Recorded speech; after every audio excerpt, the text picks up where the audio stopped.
This episode of the Busted Wide Open podcast is brought to you by Blueberry. Blueberry offers the best media hosting, accurate listening stats, and their all-new PowerPress Deluxe sites. A no-setup WordPress website for your podcast with all the necessary links to share your show with the world built right in. If you currently produce a podcast and are looking for a better host, or if you're looking to start a new one from scratch, head over to orbitaljigsaw.com/BWO and sign up for the best media hosting and a PowerPress Deluxe site to get your first month absolutely free. That's orbitaljigsaw.com/BWO, or just use the promo code BWO at checkout for your first month absolutely free. And now, enjoy the show. Hello, this is the Fallen Angel, Christopher Daniels, and you can't tell, but right now I'm dressed as Deacon and not the Fallen Angel because I'm at Waterworld, and you are listening to the Busted Wide Open podcast because there's degrees. There's a little bit busted open, but this is Busted Wide Open. You're listening to us, so thanks for listening.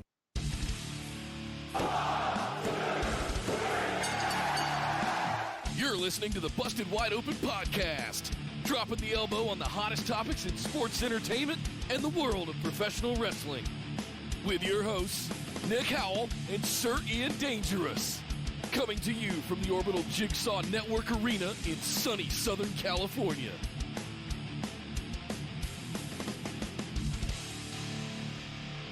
Welcome back to the Busted Wide Open podcast, but if this is your first time joining the show, I'd like to welcome you to episode number 158. My name is Nick Howell. And putting a bit more bass in my voice the way Stone Cold Steve Austin would have wanted, I am Sir Ian Dangerous. And welcome to the show. Another fun week of the Graps this week, Nick. It was like old guy week. We had Stone Cold Steve Austin opening up Raw. We had Undertaker opening up SmackDown. And I thought it was a pretty solid go-home week. They've got Clash of Champions coming up this Sunday. Clash of Clans?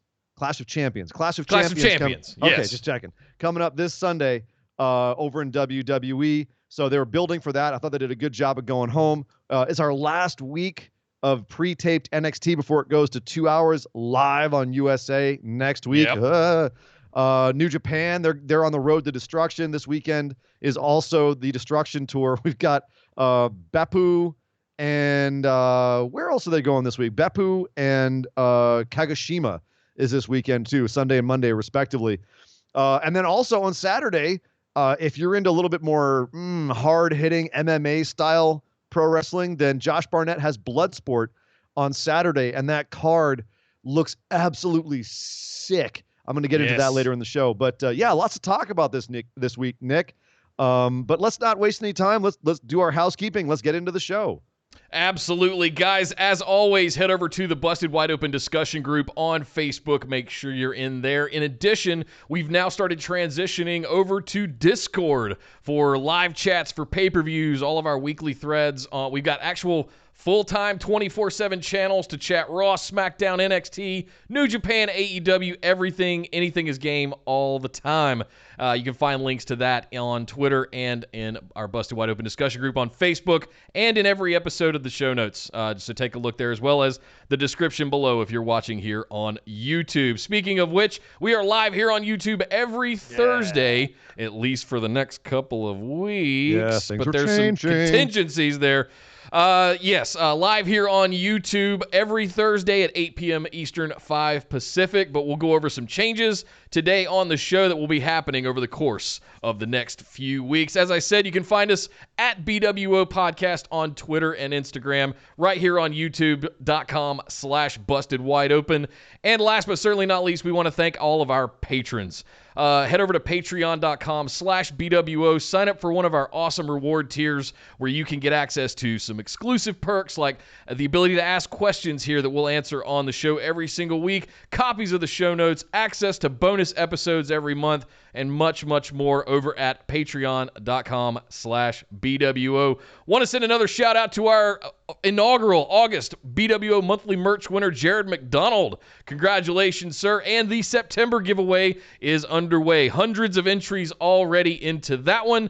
So we're going to mix up the giveaway for the merch and things like that so that it's unique every single month. Get you guys going into some of that. But links to that in the description below as well as over on Facebook and on Twitter. The last thing we need to go over here, Ian, is it doesn't look like we're going to hit 1,000 YouTube subscribers. I mean, we're at 325. If you're watching us live, you can see on the screen we're at 33% of our goal to get to 1,000. Yes. And short of a miracle. With only 3 weeks left to go. Only 3 weeks left to get 66%. Of our goal. It ain't looking good, guys. It's not looking good. So you're saying I might not have to sing Tai Chi's theme song. Is that's what you're saying? That's kind of what I'm saying, and I'm also kind of elbowing all of the listeners in the ribs because you had one chance. Mm-hmm. You had one job, and that's all we had to do. Anyway, what we're gonna do? We're gonna figure out a way that we can still entice you guys to help get us to 1,000 subscribers. There is still a chance, yes, albeit small, that we make this 1,000 people subscribers by October 4th. Right. So I'm not out of the woods yet. I'm not willing to sleep soundly on this one yet, Nick. So we'll wait until October 4th, and then we'll figure out if we have to make a contingency plan for the future going forward. But I certainly I'll be breathing a sigh of relief if we don't make it, but I will genuinely be really excited if we do make it to 1,000 subscribers by October 4th. It would mean the world to us. Above and beyond everything funny with regards to singing, getting to 1,000 subscribers on YouTube unlocks all kinds of amazing functionality for us as content creators and entertainers. So there's reasons that we're doing these kinds of things. We want to be able to do more for you guys. And at the end of the day, that's some of the gatekeeping that happens with YouTube is kind of the sole purpose of really why we want to get there. So get over to youtube.com/bustedwideopen. Hit that subscribe button for us. Sign up your friends. Sign up your families. Sign up people. Just tell them, just go subscribe. You don't have to ever watch anything. Just subscribe. Just for the numbers. Because it will actually help us create content in the future that will be even more exciting for you guys. So that's our logic behind this. Yep. So last little piece of housekeeping. It is that time of year again where Nick goes and plays Frogger with hurricanes in the Caribbean. So you guys that have been around for a year or two or three, well, not quite 3 years yet, but Almost at least the 2 years, right, know that Nick likes to go do crazy shit for about a week. And we don't really have – we're trying to think of things to do, but it's just so last minute here that here's what we're going to do. We know we've got Clash of Champions this weekend. We know we owe you guys a recap, and we know we owe you guys content for next week. That's probably going to be late. We won't get that to you Thursday. It'll be more like Sunday. So what we're looking at doing is having an ad hoc live stream on Sunday, late afternoon, early evening. Not quite this late as we normally do, but sometime in the late evening so that you guys can still get your content. You can still hear what we thought about Clash of Champions and, just at least to get something there for the week. Ian, did you want to add anything to that? Sunday the 22nd, what you're saying? Correct. Sunday the 22nd, and I believe we're looking loosely at 6 p.m. Eastern, 3 Pacific. Mm-hmm. So be aware that's going to happen. No stream next Thursday, but we will be back the following week, which incidentally will be technically the last week before we start flipping things around a little bit. So if you're in the Facebook group, you guys have heard here on the show, we're going to be transitioning things as SmackDown transitions to Fox. We're going to be going to not one, but 2 shows a week on Tuesday nights and Saturdays. That way we can cover everything, keep it timely. We're going to rearrange the shows a little bit. We're going to bring some listener question, live stream stuff to the Busted Wide Open discussion group on Facebook. Give us a couple of weeks to sort through all of that once we make those changes. But from this point forward, my MO, Ian, is that we do everything as much as we can live streamed. Yeah, so agreed. It will all end up on the podcast feed at some point, but if you want it fresh and urgently and as soon as we put it out there, the best place to be is right here on our YouTube channel. So to break it down just really quickly, basically what you're saying, Nick, is there will be no live show this coming Thursday, nor will there be a recap show this coming Monday, because you have to go somewhere in the nice tropical Caribbean, throw your beautiful girlfriend into a bikini, and sit back and enjoy tropical drinks. That's what you're saying. Yeah, instead, and the phone stays in airplane mode for a week, and I don't get bothered. Yep. Right. Okay, so I'll just be sitting here enjoying all this wonderful wrestling with no one to talk to about it for a week until you get back, and then Sunday the 22nd we'll do a live show and basically just cover all of that at once that Sunday. And then the following Thursday will be our last Thursday show before we go to 2 shows a week. So in other words, chaos reigns for the next 2 weeks. Come in with me for a moment, guys. I just want to share something. In case you haven't been keeping up with current events, it's been a stressful couple of months for Nick.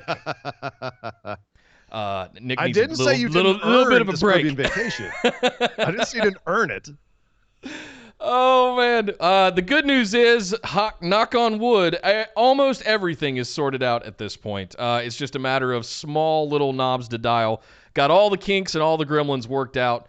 And that has been a lot of housekeeping at the front end of this show, but we had a lot to share with you guys. Be aware, it's possible that our first Tuesday show, I think, could be Tuesday, October 1st, if I'm looking at that correctly. October 4th is the first SmackDown on Fox, so the first Saturday show would be October 5th. So by the time we get back on, we'll have one show before that week where we go to 2 shows. Yeah, looks right. The 22nd will be the live stream from this coming week, and then the 26th Thursday is going to be our last Thursday show, and then it's going to be the 1st and the 5th, and then two shows a week after that. So if you guys wanted more content, here it comes, and it's just starting. It's just starting. We hear people say all the time that we wish we had more BWO episodes every week. Your wish is granted. Yeah. Congratulations, and it costs you nothing other than a YouTube subscription, because you should be subscribed on YouTube by now. If you want to become a patron, you get even more content. Anyway, Nick, we have a big show to get to. So that we have told everybody how things are going to be for the next couple of weeks. We'll also put that in the Facebook discussion group in case you missed any of those details. But man, we got a lot to talk about in terms of wrestling, not just in terms of what's happening on the show. So let's not waste any more time and head right on over and talk about Monday Night Raw.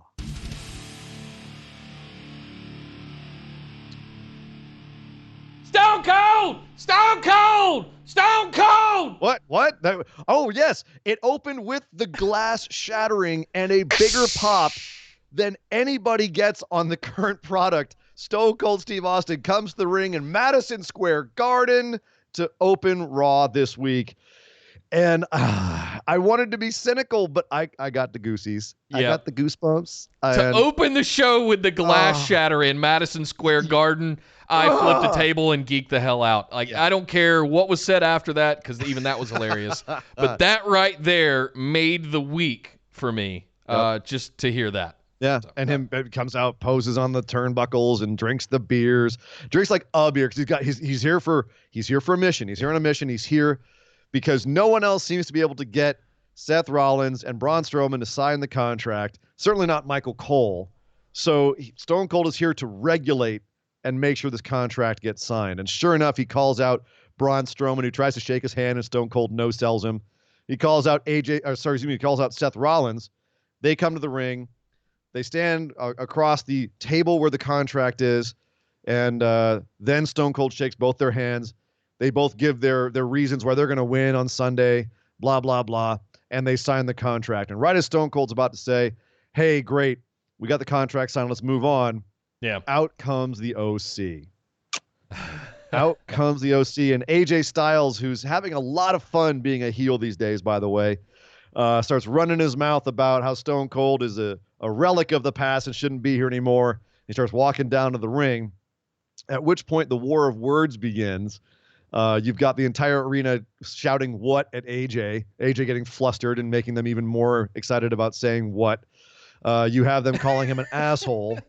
And, of course, Stone Cold has to point out to AJ, hey, AJ, I don't know how good your hearing is, but you got about 18,000 people calling you an asshole. Oh, boo.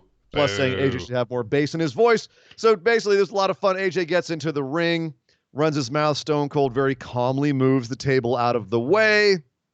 And we have a big scuffle, which ends up with Braun Strowman and Seth Rollins beating up the OC and AJ eating a Stone Cold stunner from Mr. Austin himself to end the segment. But one thing they did that was great about this show, Dick, about this Raw show, was things bled into each other. There was long ongoing stories. AJ ate the stunner and then was recovering in the ring when it was revealed he had a U.S. title match against Cedric Alexander, who came out to the ring. And as you would expect, a fantastic tease of a match before the OC got involved. There was a DQ, and they started beating down Cedric Alexander, who was then saved by the Viking Machine War Raiders experience randomly. Hashtag. So let's stop at this point, because I've been through 2 segments and there were still 2 segments to go of this Okay. kind of ongoing story, which went through all of Raw. Yep. So we're at this point now. First of all, with the contract signing bit itself, did you feel like it was a little bit too nonchalant, a little too breezy? Like everyone was kind of having fun. Stone Cold was smiling a lot, like obviously just happy to be there. Was it too lighthearted and breezy a segment when you want to actually have this feud between Seth and Braun mean something, or was it entertaining and it didn't matter? I'm okay with this for right now. I actually liked the snarky, funny thing. Like, no, I'm not gonna turn on you. I promise. You know, and turn on you. I would never, Seth. You know, just that kind of. I enjoy that for now. Right. It ain't gonna stay that way for long though. Wait till we get to Sunday, and I think things are going to turn heated really, really quickly between those two. I will be pleasantly surprised if they end up with some kind of sportsman-like handshake at the end of that match, whatever the outcome is. Yeah, no, we'll discuss it it's when we gonna get to the get ugly. pick'ems. We'll get the pick'ems. We'll discuss what we think is going to happen here, because I think that there's basically 2 outcomes to the tag match and the main event match with Seth and Braun, and it just depends on what they want to do with Braun. You know what I mean? That's how it's gonna. That's how it will play. Totally. I guess the other question I had then is, do you feel like, because we discussed this recently, at least on the last show with Jericho winning the AEW belt, and people, well, specifically Corbin, grousing about how no one complains when Jericho, an older wrestler, gets put over younger wrestlers, and we've been talking about older wrestlers getting over on younger wrestlers. Was this one where you felt like Stone Cold should have, quote unquote, put over AJ, or was it okay to still have Stone Cold look like a badass here and AJ still escaped okay? There was so much commotion going on here. I'm not sure what, if anything, I was upset about, because ultimately this culminated in a giant 10-man tag match that was booked for the main event later that night. Which we'll get to in a second. Yeah. Yeah, but I mean, I think that is kind of what made me go, okay. Yeah, just go along for the ride with all of this stuff, because it got chaotic. I mean, you throw Cedric in there, you throw the Viking War Machine Raider experience in there, Rude and Ziggler get involved. I mean, just it's all over the place. But the payoff was worth it, I think. Okay. So I was just like, all right, that was what it was. It started as one thing with Stone Cold and Seth and Braun, and turned into something that's kind of awesome. All right, well, let's talk about that then, because the Viking Raiders came out, helped Cedric, and they pretty much, the only reason they had was they had some beef with the OC from back in that tag team turmoil match, Nick, which you loved so well, which is your favorite match of the year so far. They had some beef with that, so apparently that was their reason to run out and help Cedric. Sure. So that, all right.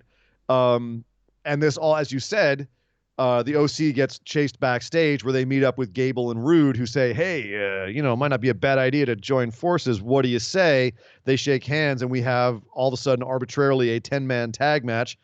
Cedric Alexander, Seth Rollins, Braun Strowman, and the Viking Raiders versus Rude, Ziggler, and the OC. And it was a lot of fun. It was insanity. Frankly, if they booked every Raw to be this relatively unpredictable, and people taking sides, and good guys and bad guys all teaming together, and then chaos at the end, and all of the feuds kind of weaving through them, whether it's AJ and Cedric, who now have a U.S. title match at Clash of Champions, or whether it's this building feud with the OC and the Viking Raiders, or whether it's Seth and Braun and Gable and Rude and everything going on there. I thought it was actually a lot of interesting different ways to have all of that happen at once. And it would have been easy to have it just be too much, or to not have enough like detail work that keeps it interesting, but it was all there. It all did end up working. So in that sense, it was great. And it did leave everyone happy, because at the end, of course, the good guys won. Cedric actually pinned AJ Styles to a huge ovation. And then as soon as he did, the glass shattered again, and Stone Cold came out, and they all had a beer celebration at the end. And apparently after it went off air, he stunned AJ Styles again. So everyone went home happy from Monday Night Raw. Apparently he got pretty damn hammered that time. Not at the opening of the show, but afterwards, he was pretty lit up. He saved it for the end. Well, come on, man. How many times does he get to do this anymore? How many more of these does he have in him? That's true. That's true. It was pretty fun seeing. I think it was it Seth who was bashing the can against his head, and Braun Strowman was chugging stuff. Oh, it was a lot of fun seeing the War Raiders. I don't think Hanson drinks because he basically just poured the can on his forehead. Anyway, it was Hanson. I'm still calling him Hanson. Sorry, what's he being called now? Ivar. Oh, God. At least It's those so guys bad. aren't just squashing jobbers. They're out here getting ovations. You know, they have a move set that gets them over. It's just no one cares when they're facing enhancement every week. This was a good positioning for them. I hope this is the beginning of something with the Viking Raider Machine Experience War, whatever. The only question I have after this is we've got 3 championship matches wrapped up in this feud. The Raw Tag Team Championships with Seth and Braun versus Gable and Rude versus Ziggler and Rude. And then we've got AJ versus Cedric. And of course, Seth versus Braun. There's just so much going on. Rudolph. Hashtag Rudolph. Rudolph. Do you feel, I felt like I was entertained by everything here, but I'm not like any more excited for any of those 3 championship matches, if that makes sense, other than like just how exciting they are on paper. Like AJ Cedric, I'm excited for on paper, but I don't really care about it. Is that how you're feeling about it too? Or was this just kind of like, hey, it was fun, I don't care. It'll be what it'll be on Sunday? It was fun. I don't care. It'll be what it'll be on Sunday. Yeah. That's kind of my sentiment as well. I think there is a chance that they take that belt off of AJ and give one to Cedric finally. That'll be interesting to see. I think the tag match is probably the least, and I love tag wrestling, but the fact of what they did with the tag team turmoil thing still hurts, doesn't it, Nick? Oh God, it's especially the teams that they went through to get there in the position they're in now. It makes it hurt tenfold. Right. But yeah, I'm interested to see if they're willing to commit to Braun. I think that's the thing I'm the most interested to see, if they're going to give him an opportunity here, because Seth will be fine. I don't know that Braun can survive another thing, another defeat, because then what does he do? Or whatever yeah, exactly. So he needs something. He needs to do something here. But they got to figure something out takeaway. with him. Yeah. He's to me, he's almost starting to feel like mid 90s Psycho / Sid Justice, where he's a big guy tropey. with like, you know, Sid had a lot more limitations. I think Braun might be better on certain things than Sid was, and vice versa. But I also feel like they don't really know what to do with him. Yeah. So I'm kind of worried he's going to go this. Well, at least he doesn't have a softball addiction like Sid did. There's something I put at the end of our Running at Raw segment here in the notes, and I'm actually going to go to it now because I think it's more relevant here than it would be at the end of the notes. Okay. And that is that Bray Wyatt had a Firefly Funhouse segment in the middle of this show where he obviously to try to sum up a Firefly Funhouse segment is nearly impossible because there's just so much minutia and there's so many details, and it's all in the delivery, really. But this one, some of the more relevant things were the fact that he was doing stuff kind of aimed directly at Stone Cold Steve Austin, and all the puppets were freaking out that Stone Cold was there, saying it was, oh, stranger danger, we have to be worried about Stone Cold Steve Austin. At one point, I guess Abby the Witch's clock said 3:16, so Bray Wyatt hit it with a hammer until it said 11:19, which I still have yet to see anyone have a good theory about what the hell that means. There was somebody that posted that it was his actual first ever match was on The Undertaker, was November 19th, and it was actually at a house show of some sort. Huh. So allegedly it's to do with The Undertaker. Bray Wyatt does need his win back there.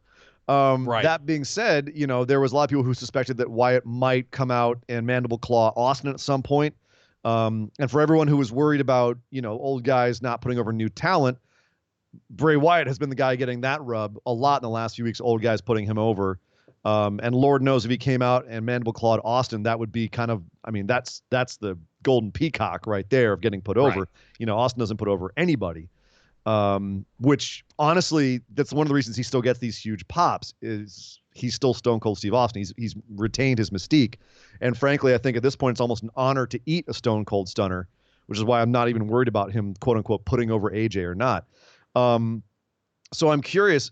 He also called out Seth and Braun and said, "I'll see you in hell," which is a reference to the fact that we're kind of building towards what might be Bray Wyatt, the Fiend, in Hell in a Cell, at Hell in a Cell, with either Seth or Braun or both, possibly for the Universal Championship. And whatever they have planned there, who knows? That could be 100 different things. What did you interpret out of this Firefly Funhouse? Not only what Wyatt's going for here, but what the company's going for with the main event feud, with Austin, with possibly Undertaker, and with Wyatt himself, with the character here. I walked away with not knowing. I don't. Okay. I walked away going, "Oh no!" As much as we say, keep it in their pants, they're not keeping it in their pants. They're going to put him in a title match that quickly. No. I just please don't do that. Please don't put him in direct contention for the Universal title right away. Like, let him have a feud or two. Let him continue to kill legends. You're going to run out of them at some point, but you can keep it going for quite a while. So I don't want to see him anywhere near the WWE Championship or the Universal title anytime soon. Intercontinental? Sure. Well, you're going to get it, apparently, because it seems to be the trajectory. Like, he's challenged them at Hell in a Cell, and it's one of those guys is going to have the belt. So, yeah, I don't want it. Do not want. Yeah, well, we'll see. We'll see. I certainly think that it would be a change of pace. Like we said last week, I ran it down for you. There's a world in which the Fiend having the Universal belt could be entertaining, and it could work. Yeah. He has to win. But he needs to have more than one match where he wins. Unless you make him the new monster, the new Brock Lesnar. And there's a reason for him not being on TV every week. Sure. So, okay. Yeah, I could see a world where it works, but I'm very much on pins and needles, because this is something where they're about to have the most competition that they've had in 15 years. And, if they want to make bold decisions, this is a way to do it. You got Paul Heyman dipping his fingers in everything over on at least Raw. And this is definitely something where if you just kind of take the reins off of Paul and let him work with the Fiend and that character and your roster in general, you could actually have something very special. So I'm excited again, and out of the box, and really more than anything right now, whether it's character development, whether it's, consistent plot lines, more than anything, what WWE needs right now is to go outside of the box.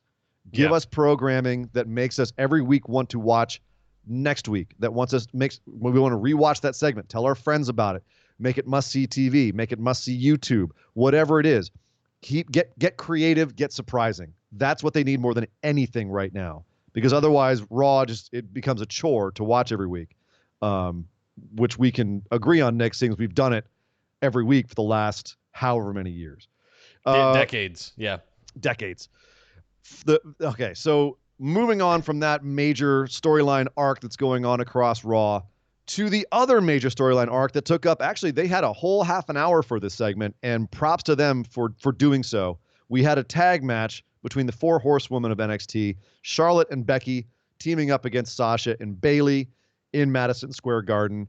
The match went 18 minutes. They gave him tons of time to work, and it was fantastic. Preceded by a 10-minute video package a la Roman Reigns, Daniel Bryan, Rowan for the last month or two. Yeah, and this one we hadn't seen every week, so it was nice to actually get that little recap. Plus we had, Sasha and Bayley giving their thoughts backstage, and Charlotte and Becky staring at each other with hatred. So this all built very well, and then we had a great match. My question is, should they have given this away on TV? I mean, no. A 4 horsewoman fatal 4-way, that's potentially a WrestleMania main event. Agreed. And it could get to that. I think that might be what this is. We're witnessing the beginnings of what that could look like in 6-8 months. Yep. Possibly. And maybe this was just a test to see how the audience would react to it. Very well. It was very well received, I believe. So after this, I guess the only other question I have is, and now it was an interesting finish. All things considered, considering that this coming weekend we have Becky versus Sasha and Charlotte versus Bayley. We did have Bayley eat the pin from Charlotte Yeah, naturally she had a natural selection and then ate the pin from Charlotte. How do you feel where we're at now with each of these women's characters? With Bayley kind of turning heel, but mostly just because she's loyal to Sasha. Sasha being a full-on just evil heel.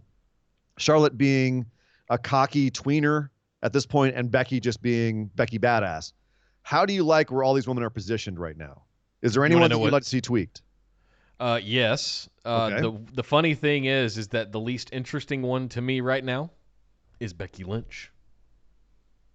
That's hard to say considering where the trajectory we've watched her on since last SummerSlam.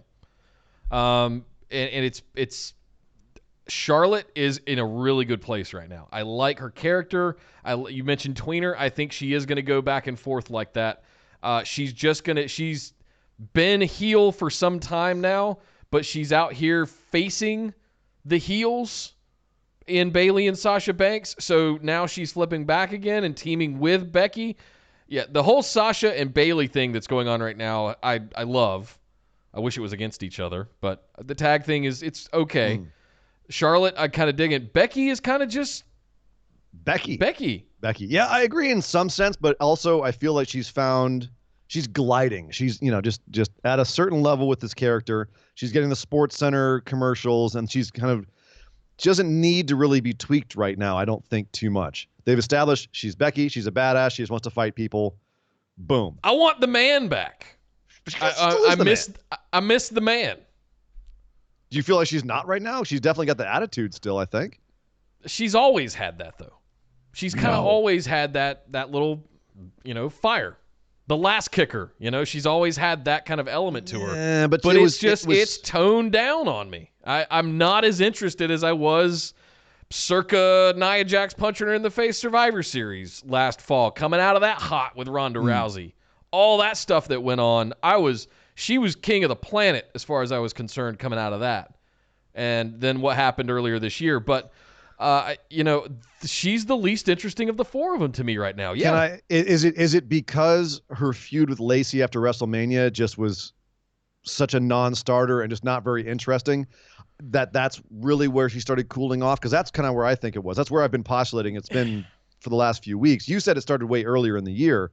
But I think the Lacey thing really cooled her off because it didn't really bring out any new aspects to the Becky character. I think this feud with Sasha Banks potentially could bring out some interesting aspects of the Becky character. I agree. Right now, it's being a little bit overshadowed by Charlotte Bayley, fascinatingly enough, because Bayley's heel turn is right now the most engaging thing happening because it's so unexpected. And we're like, okay, well, what are we going to get out of Bayley? But I think once that settles, we might actually see a side of Becky with Sasha that could help. Her regain a little bit of that momentum. I agree with that completely. I'm anxious to see what their match is like. I think it's going to tear the house down. I hope it does. I also think it might be a schmaz finish, so we'll see. I think there's going to be a lot of schmaz. There's going to be a lot of schmaz this weekend. Yes. Nick, speaking of schmaz, let's talk about the King of the Ring. I'll be schmozzing on a white sandy beach. Never mind. I'm not going to rub it in anymore. Go schmaz yourself, man. I'm so looking forward to that, by the way. I need it so bad. All right, so next up, we had the semis. We were promised last week a triple threat match between Ricochet, Baron Corbin, and Samoa Joe. And boy, did we get one. Oh, yeah. It was a fantastic match. Oh. And it ended just as I had predicted. As promised, with Ricochet going up on top with that 630 on Samoa Joe, crashing down, going for the pin, and then being pulled out of the ring, tossed over the barricade by Baron Corbin. Baron Corbin sneaks in, 1, 2, 3. Baron Corbin is going on to the finals of King of the Ring. Son of a bitch. Son of a bald bastard. That son of a bitch. I've told you, it's going to be King Corbin. And honestly, the response he was getting from Madison Square Garden kind of backs up that concept because, he's gone from just getting this go-away heat to getting just genuine heat. Like, people hate him. And this finish was perfect for that. Like, people were so mad at him for screwing over Ricochet, screwing over Samoa Joe like this. I think it helps he's not in the stupid button-up shirt and vest anymore, and now he's wearing a black tank top. Helps. Makes him look a little bit more serious. Just little things, little tweaks. But yeah, I'm actually surprised at how people are kind of. And listeners, please let us know in the Facebook discussion group or on Discord what you think. Have they turned the corner on Baron Corbin? And is Baron Corbin finally going to reach his potential as like a true top hated heel, and not go away heel, but like a true heel? I'm saving my commentary for when we right talk about what happened on SmackDown, and then I'll address what I want to say about Baron Corbin. Oh, okay. All right. Speaking of Lacey Evans a minute ago, she had a match with Natalya. I'd almost rather watch paint dry. I like how nasty their feud has gotten, to pardon the pun. But yeah, aside from that, I really sorry, it's hard to care about either of these ladies the way they've been positioned. They're not giving Lacey the time and the ability to do a lot of the stuff she did in NXT, and I'm very upset about that. I'm disappointed in it. I just feel like she had a much bigger opportunity in NXT and has been kind of turned into an object. Imagine that. Wait, Vince objectified a woman? No. Nick, say it isn't so. My God. And it's unfortunately true. She is still a little bit green to be in that main roster. I feel like she's going to go in the way of, basically, she's going to become the new Dana Brooke, just with a better gimmick. Yeah. Or a more consistent gimmick. Although, I will say this, if you've been watching Main Event, Dana Brooke and Sarah Logan have had a great series of one-on-one matches over the last few weeks. Just throwing that out there. But yeah, it just was there. One match that was not just there was Rey Mysterio versus Grand Metalik. They gave him about 10 minutes to work, which is 10 minutes too short for me, because I would love to see these guys really go. But it was nice to see a match with two wrestlers of this caliber being booked at Madison Square Garden. I truly feel like this was Rey saying, I want to work with these guys on my redemption tour. And Metalik is one of the most underutilized guys in WWE. I mean, totally. Possibly more than Cesaro, possibly more than Chad Gable. Like, he is just massively underutilized. He's incredible. I'm hoping when what happens with 205 Live actually finally happens, we get to see a lot more of Grand Metalik. There was a reason he was the runner-up on the first Cruiserweight Championship Classic. Excuse me. But yeah, so this was a fantastic match. Rey picked up the win here. He's on his redemption tour. I'm curious to see where this goes, if he eventually works his way back to Andrade, or where he goes with this. I know what your booking suggests, Nick. Patrons, if you listen to Nick Book the Year, you know where Nick thinks this is going. Shudder. It's gonna happen, folks. It's not gonna happen. Enes Kanter from the New York Knicks was the 24/7 champion. He won it on Main Event and then lost it again to R-Truth right in the middle of the ring, in the middle of Raw. Really all there is to say about that. Still fun that they're having the 24/7 championship going to anybody. Roman Reigns came out with a bunch of the Connor's Cure kids. I thought his speech about having cancer was probably, we've seen a lot of these where the superstars come out and they bring out a bunch of kids that they're sponsoring and they have a happy little moment. It felt a little bit more intense with Roman talking about it. How did this segment feel to you, Nick? He grounded it. A lot of times it's drama and hyperbole, but he humanized and grounded it. Knowing what we know of him going through it end of last year and earlier this year, it's one of the first times that I kind of went, it's not just Stephanie McMahon or someone else trotting out and going, here's all these cancer kids we helped.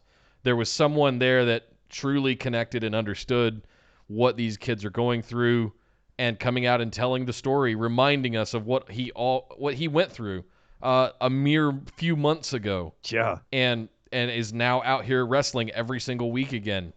And as much as we on this show even have really taken Roman Reigns to task many, many times, you got to give Joe Anoa'i, the man, props for what he does and those sorts of things. I loved his speech. I thought he grounded it and humanized it. It was great. This was the first time I didn't really roll my eyes at a WWE cancer philanthropy spot.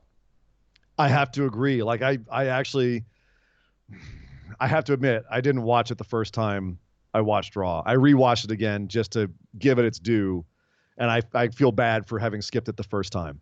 Yeah. Because it was one of their better ones. Some of these are just they're painful to watch. This one was for a different reason, and I think the reason that intended. So good on them. But Nick, it was a pretty damn entertaining Raw this week, I gotta say. And their ratings were down because they were going against Monday Night Football, which is not surprising. 2 games. We're back into that time of year, guys. Don't pay too much credence to the Monday Raw numbers because I think this weekend as well we're going to have 2 Monday Night Football games. Two games. One of them was a fantastic match. Saints pulling it out. That was a great game. Yep. But nothing was as good as the second game. The Raiders just stomping the Broncos. You know where my loyalties lie, and that was a AFC West for life. I hear you, man. Nice beginning to the season. Sorry, people from Denver, but this is not your year, baby. This is not very your sorry year. for people from Miami. You kind of got a shellacking. Oh, but this isn't a show about football, Nick. This is a show about wrestling. And to talk about some more wrestling, we have to head over and talk about SmackDown Live.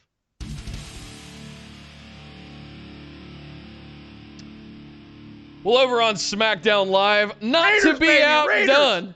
Raiders. Sorry. What? Oh, yes. Wrestling. Sorry. Okay.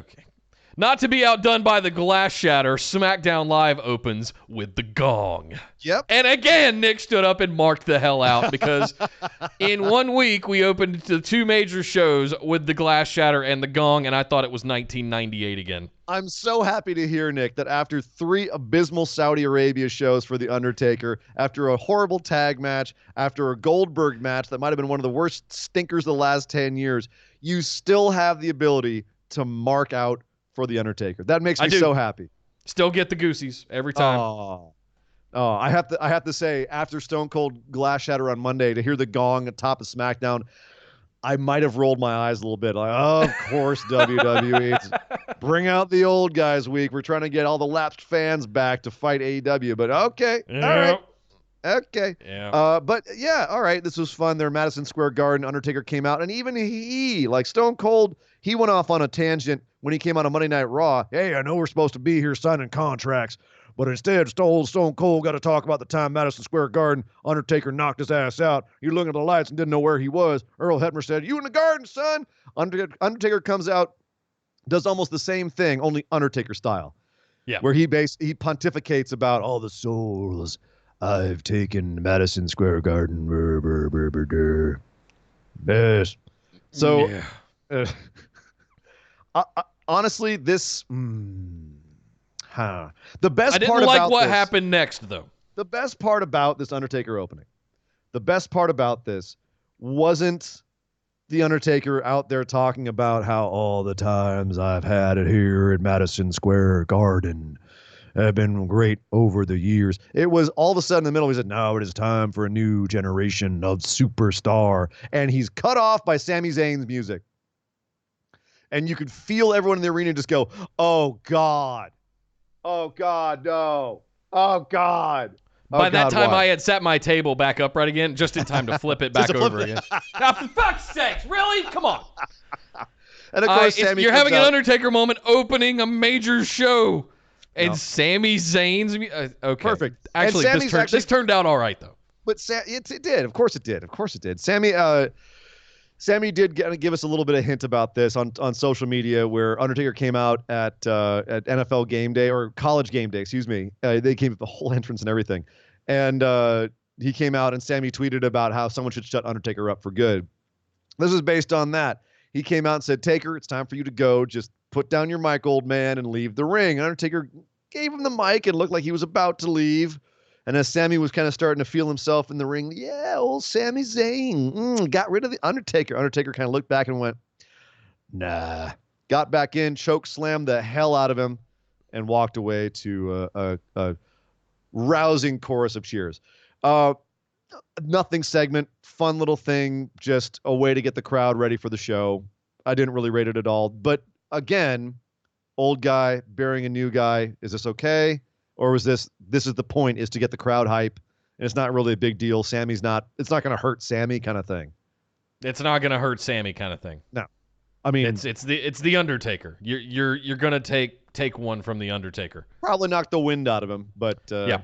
At the same time, it's Sami Zayn. He's there to be a mouth and just get beat up, basically. Great job selling the choke slam too, by the way, Sammy. He's Fantastic. Jimmy Hart who can take bumps. Great. Perfect. Well this is his role. Yep. So, totally. We also had so Nick here we go. Heart attack of the week goes to the announcement that Elias had messed up his ankle. By the way, it's a legit injury. He legit messed up his ankle and was unable to compete in the King of the Ring tournament.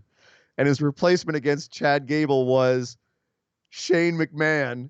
And everyone who had speculated since the beginning that Shane was going to sneak in and take the whole thing and be even more obnoxiously King of the Ring and, quote, best in the world, immediately the cold chills ran through their veins, Nick. Where were you? How did you feel when you found out that Shane was going to be in this match? Sitting on the couch, having a tasty beverage. Kevin Owens was having a great conversation. That was later. Chad Gable came in. Short jokes continue. Of course. And he commences to say that he's right here, steps out of frame, comes back in, best in the world. Uh-huh. And I'm almost numb to it at this point. Like I had zero reaction. And that's scarier to me than being mad about it. Right. That's creative. We know you guys are listening, so I mean, just be aware. There are people that you're still kind of poking the bear with putting Shane in all of this stuff, but I'm now just deadpan to it. I'm completely numb to the Shane stuff. It evokes no emotion anymore. I'm over it. Because unfortunately, that's kind of how I felt about the Undertaker segment opening up this whole thing. Like, I know it probably made everyone excited. It made you excited that he came out. I just kind of went, chokeslam Sammy. I'm like, okay, cool. That was a thing. I know why you're doing it. You're here to try to make the crowd happy, but it's not helping anybody. It might help your show, but I don't really care. That was how you felt about this Shane thing. Was you have ruined me. I don't care anymore. It's been coming for some time. Like, I've not been quiet about my disdain for the Shane McMahon stuff. Right. My disdain for Shane. But now I'm at a point where it's just like, I don't care. And that's the worst possible reaction you could get out of someone that's a lifelong WWF, WWE fan. Right. Congratulations. You've accomplished something I thought would not be possible. I thought John Cena might get me there at one point. But now this is... so basically, you've dropped. You can't see me. You've dropped the soap in the jail shower one too many times, and you just know it's gonna. You just don't care. It's just gonna happen. Just get it over with. Get off my screen and just get it over with. Yeah, that's where Nick's at. There's nothing I can do about it. He's at jail shower point with a King of the Ring and Shane McMahon. But luckily, give me a cigarette afterwards. At least. Luckily for you, Nick. This didn't go down the way everyone was worried about. Although, man, they really worked you up for it. Shane even got Kevin Owens, who he still has a $100,000 fine supposedly that he's levied against him. Kevin Owens is still beaten down and saying, "Can you please get this fine off of me? Release this fine so I don't have to pay it." And Shane said, "Okay, just do a job for me. You can be my ref for my match against Chad Gable." Kevin Owens reluctantly agreed and was obviously having a moral quandary the entire show. And when the match actually happened, he fast counted Shane down right at the top. Shane got pissed, said it's a 2 out of 3 falls match, and said to Kevin Owens, "You better do it right this time." And sure enough, Kevin Owens was basically on Shane's side the rest of the match. He was slow counting Chad Gable. He gave Shane every opportunity to win. Shane still couldn't win, and Chad tapped him out in an ankle lock and got a huge ovation, ran away. And then Shane beat up Kevin Owens to end the show and screamed at him that you're fired. So he fired Kevin Owens. All right, Chad Gable goes on in King of the Ring. Let's talk about that in a second. Right now, let's talk about Kevin Owens as the supposed anti-authority babyface. Is this how you book an anti-authority babyface? To look like he's just getting flummoxed by the authority? He looked like a whipped dog. Once he made it a 2 out of 3 falls match, he looked like an absolute beaten dog. And I might have missed something where like Kevin fast counted for Chad to win or something like that. But then Shane must have said something to him to, something where he was going to get fired if he didn't call it in Shane's favor. And so he flipped and started fast counting for Shane during all those he became on Shane's side, but then Shane still couldn't win, and he tapped out, and they automatically rang the bell. And then screams in a very Vince growly, gravelly voice, "You're fired!" And I just went, "Oh no, what?" I thought he was trying for Vince. He didn't even come close. No. But it doesn't matter. The point is, no, but Nick, again, but again, I know you don't care about this, but try. It's a show. We're trying to. You have to care, man. I feel bad for Kevin Owens. You were asking about Kevin. I feel bad for Kevin Owens here. No, I'm saying you feel bad for how his character is being booked. This isn't how you should book. All of it. All of it. He came back strong as that kind of wanton dad, every dad kind of thing. And we were very excited about that. Okay, cool. Then the heel turn on the New Day. Oh my God. Okay, yes. This made sense. What in the hell are we doing now? Well, my problem with this is that you brought him back strong as being the stunner giving, anti-authority figure. And then now all of a sudden he gets a $100,000 fine and he's a whipped dog and he's beaten and now he's fired. The only way out of this now, but here's the problem.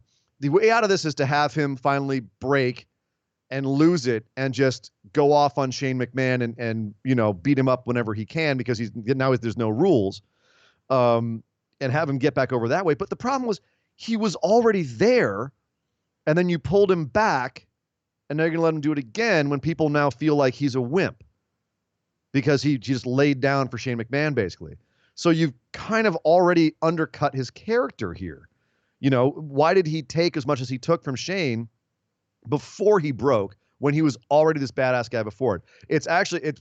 Unfortunately, it's about as botched a storyline, frankly, as Daniel Bryan, Rowan, and Roman Reigns, which is at this point a pretty legendarily botched storyline. It's god awful. But I don't understand what they're doing with Kevin Owens here. I might understand where they're going with it, but they should have thought about that before they had him come back so strong in the first place, I guess is what I'm saying. I don't know what to do with Kevin anymore at this point. Same. I'm a little bit disenfranchised, creative. I don't worried. know. I'm worried. Losing. Hopefully they have something in the pipe.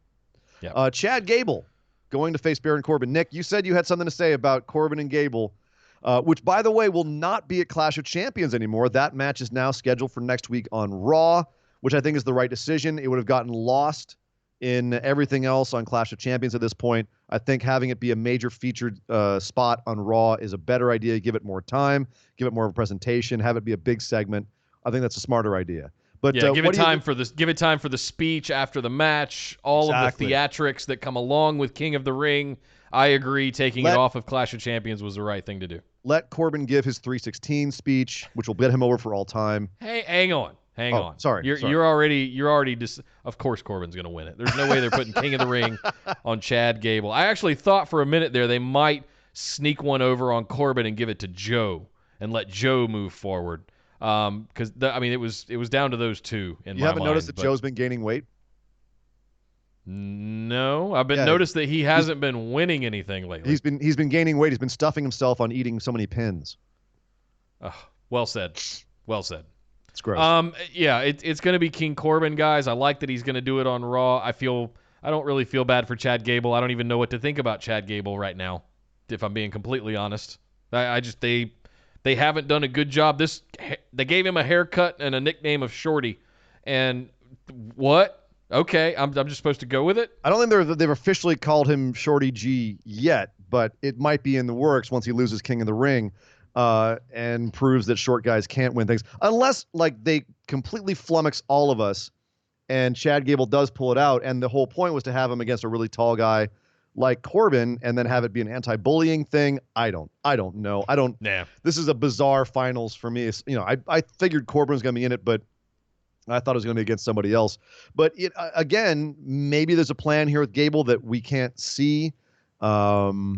I think it's smart to have a guy as smarmy and heelish as Corbin go against someone who's at this point they've established as just such a, sweet angelic babyface like Chad Gable. He's always kind of wandering around like a puppy these days. I think that's a good matchup for the finals in terms of presentation. I don't I don't know if they're going to do with Chad if he loses. I don't know what they're going to do with Chad if he wins, frankly. Yeah.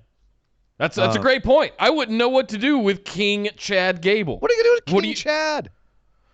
King Shorty G? What are you going to do with King Shorty? It's not Baron a bad idea. Corbin, I can do all kinds of... King Corbin, I can do everything with. Right. Yep. Right. What are you going to do with King Chad? And that's kind of where I feel about it. Yep. All right, moving on. Kofi Kingston came out to say that Madison Square Garden is where he had one of the most iconic nights of his life, where he boom dropped Randy Orton onto a table off of the second row, the banister, second row. Well, Randy Orton interrupted him again from the crowd, goaded him into coming out there, and they got into a scuffle. And sure enough, Kofi, I'll be damned, boom dropped Randy Orton through a table again. Is this feud working, Nick, or is there something missing here? And was this just kind of another audience pleasing moment where, at this point we didn't need it? We didn't need it. I feel I've been a little down on Kofi. I've been wishy-washy on Kofi and his continued championship reign. I feel like that should have been done a long time ago. I feel like they should have really given it on to Randy, given him another title reign. And if they wanted to keep feuding, do it that way. Let them go back and forth with it a little bit between now and, I don't know, Rumble.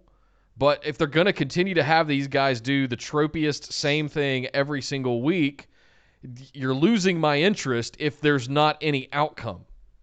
And I think that's the big thing that's missing here is an outcome. Well, we didn't have an outcome at the last pay-per-view. And right. We're going to need one on Sunday to keep this going, frankly. And I'm going to call Randy again. I'm going to do it again. Oh, boy. I'll say that now. We'll save it. We'll save it for the pick'ems, and we'll move on and talk about the fact that Miz beat Andrade Cien Almas clean as a whistle. Yep. Skull-crushing finale. He beats him clean as a whistle. Are you mad with how they're handling Andrade, or did you feel that this was a way to build up Miz to look strong against Shinsuke, who was there on commentary, by the way, speaking nothing but Japanese? Which, for the first time ever on the main roster, I was very happy to see and hear Shinsuke Nakamura in the most arrogant, flippant way, just speaking in Japanese. Just like, and Corey Luke translating, which was hilarious, by the way. Yeah, pandering to him. That one said, "Shut up, Saxton." But that whole dynamic was fantastic. I've said it a million times about Asuka. Scream at me in Japanese. Yeah. I don't really care what it is you have to say. Just look like an absolute monster. Shinsuke looking like that arrogant, egotistical, just, yeah, whatever, I'm the champion. I don't care what anybody has to say. That's exactly what this is the first time I'm happy with where Shinsuke's at. You didn't feel like it was too much obvious, like a foreigner heel kind of thing? Because I got that feeling from it. Sure, but maybe that's what it needs to be because nothing else has worked. Fair? All right, fair enough. The match itself was all a setup to just get Shinsuke in there and set up the match on Sunday. Beat up The Miz. Beat up The Miz. Yeah, let Miz get the win, and then Shinsuke runs in and beats him up. I hope Miz takes it off of him. I'm all in on Miz. I love that he's going to get this record at some point. I want it sooner. I want it now, Daddy. Oh, okay. Well, we'll see if you get it on Sunday. We'll talk about pickups in a second. We got a couple more things on SmackDown first. Ember Moon challenges Bayley. Says, Bayley, what happened to you? You're not the Bayley I used to know. And Bayley says, well, why don't we settle this in the ring? Or Ember says, why don't we settle this in the ring? And they have a match, and Bayley beats Ember clean as a whistle. And Charlotte comes out and points at her title, and we have a match on Sunday. Great. Ember, once again, just there. Thanks for showing up, Ember. Yep. Participation trophy. At least you're being used kind of because they don't really have anybody else they can throw against Bayley right now because we don't know where Carmella or Naomi are. They've been gone for a while. Eric Rowan, who's got new music, much better than the crap he had before. He came out, cut a promo about how he's a mastermind or some crap. I don't know. I tuned out pretty quick because he's not a good promo. He's an intellectual. Yes. Okay. I prefer his promos where he just came and stared at people, and Booker T told him that he was jacked, baby. He was looking jacked, baby. Roman Reigns comes out. They have a great scuffle, by the way, fantastic scuffle, where they beat the crap out of each other all over the place. And ultimately, Roman throws a fan at him. He grabs a fan out of the audience and throws a fan at Roman, like a person, not like a not like a blowing fan, not a blowing. And I love machine. the commentary goes, "That is a fan. That is a fan. He just threw a fan at him, and he takes him. The scuffle goes up by the King of the Ring throne, and Rowan grabs a jib camera and throws it into Roman. Just the whole thing, boom, takes him out. Brilliant. And then gets taken to the back. I honestly, like, they've botched this storyline. Fine. We've got Rowan versus Roman. It's been made no DQ on Sunday. This was a great go home for it. Big guys scuffling. This is what it should have been. This is cool. Big guys physicality on a go home show before a match on a pay-per-view. Sold. That's exactly what I want. We always talk about how Braun got over this way by having big knockdown, drag out, no DQ matches with Roman, who's great at putting guys over and making everyone look good in matches with him. This could be a good moment for Rowan on Sunday if they let this match really get out of hand. So, yeah, I was not mad at this at all. This is the best thing that's happened in this damn feud ever since Buddy Murphy was a part of it. Yeah. Rowan shirt watch, tier. Rowan shirt watch? Yeah, Rowan shirt watch. He went back to tier. Got another tier shirt on. Might have even been the same one. I didn't look closely enough. And then we had Mandy Rose versus Nikki Cross building up the women's tag team match. Nikki beat her clean as a whistle. Mandy started this whole segment, Nick, with running down how ugly Nikki Cross was and how beautiful Mandy is. Kind of a just uncomfortable bullying segment, and the crowd just went totally silent for it. They were not into it at all. So did I. But I was kind of excited to see Fire and Desire potentially have a match with Alexa Bliss and Nikki Cross for the tag championships. But then this happened, and I was just like, oh, God. But did you notice, Nick, though, how into it the crowd was when Nikki came running out of the – Alexa came out and was, talking smack, and then Nikki came running out of the back and just barreled into Mandy and started beating the crap out of her before their match. And the crowd loved it. They ate it up. So as much as I was kind of sitting there going, oh, well, this is gross, while Mandy Rose was talking that stuff and saying those things, I have to admit it worked. It worked. It worked on me. It worked on everybody. We all were sitting there going, oh, this is just gross. I wish you would stop talking. And then Nikki Cross beat the crap out of her, and we were like, yeah, Nikki, yeah. And the live crowd ate it up. So I can't really argue with success on that. Yeah, that part worked for me. So I'm not too mad at it other than, the bullying crap I'm over. And I don't know what it is with the women specifically that creative and Vince are on about with all of this bullying stuff. Like we saw going back to Nia and Alexa back and forth both ways. Now we're doing all this stuff all over again. And why the bullying stuff with the girls? Why does it have to be about looks and all of that kind of stuff? Well, why can't it just be about being a good wrestler? And that's the thing is I don't even know if it's so much it's bullying or whatever, the common perception is. Why does it always have to be about talking about people's looks? You don't ever see the guys come out and be like, yeah, I've got better. Well, I guess sometimes you see it, but like it's very rare. And it's usually character specific when guys say, oh, I've got better abs and so. But that's not a feud starter. I'm better looking than him. Unless their character is that they're a narcissist, which I guess Mandy's character kind of is. That's not really a feud that they do with the guys. And Angel Garza. Angel Garza. He has not done that yet. We'll don't worry, Nick. We'll get to Garza and his trunks over on NXT in a second here. Anyway, so this Mandy Rose Nikki Cross segment, it was fine, I guess. It started off and was uncomfortable, and then it was fine. And then finally, Heavy Machinery squashed a couple of enhancement guys, John Silver and Alex Keaton, the Beaver Boys, former PWG tag team champions from actually I think one of these guys is currently the CZW champion, I believe. Oh, really? Yeah. Like these guys are actually like indie dudes. I love the reference to Family Ties that commentary made. I believe it was Corey or Saxton. Well, one of the two. Botched it at first. That it was Silver Spoons, I think. But Heavy Machinery squashed these dudes. It was just a match. Here's the thing, though, Nick. As you're a big fan of Heavy Machinery, big time. Are you worried that they're now just being pushed as the fun tag team? They're just here to have fun. Hey, everybody, let's have fun with heavy machinery. Oh, look, Otis does the Caterpillar. Literally all he does anymore. Like, is that worrying you? How they're putting these guys out there on main roster? Yes, it tells you that they're not taking them seriously. They're probably never gonna get a title. They're gonna be fashion police. Another example. Having them before the match mix up some weird condiments and protein powder and a piece of pizza, and then Otis just takes a big chug of it. Come on, guys. Did you see those takedowns by Tucker at the beginning of this match? That dude is a legit wrestler. Oh, yeah. And like big time legit wrestler. Full body takedowns up over his head down onto their face.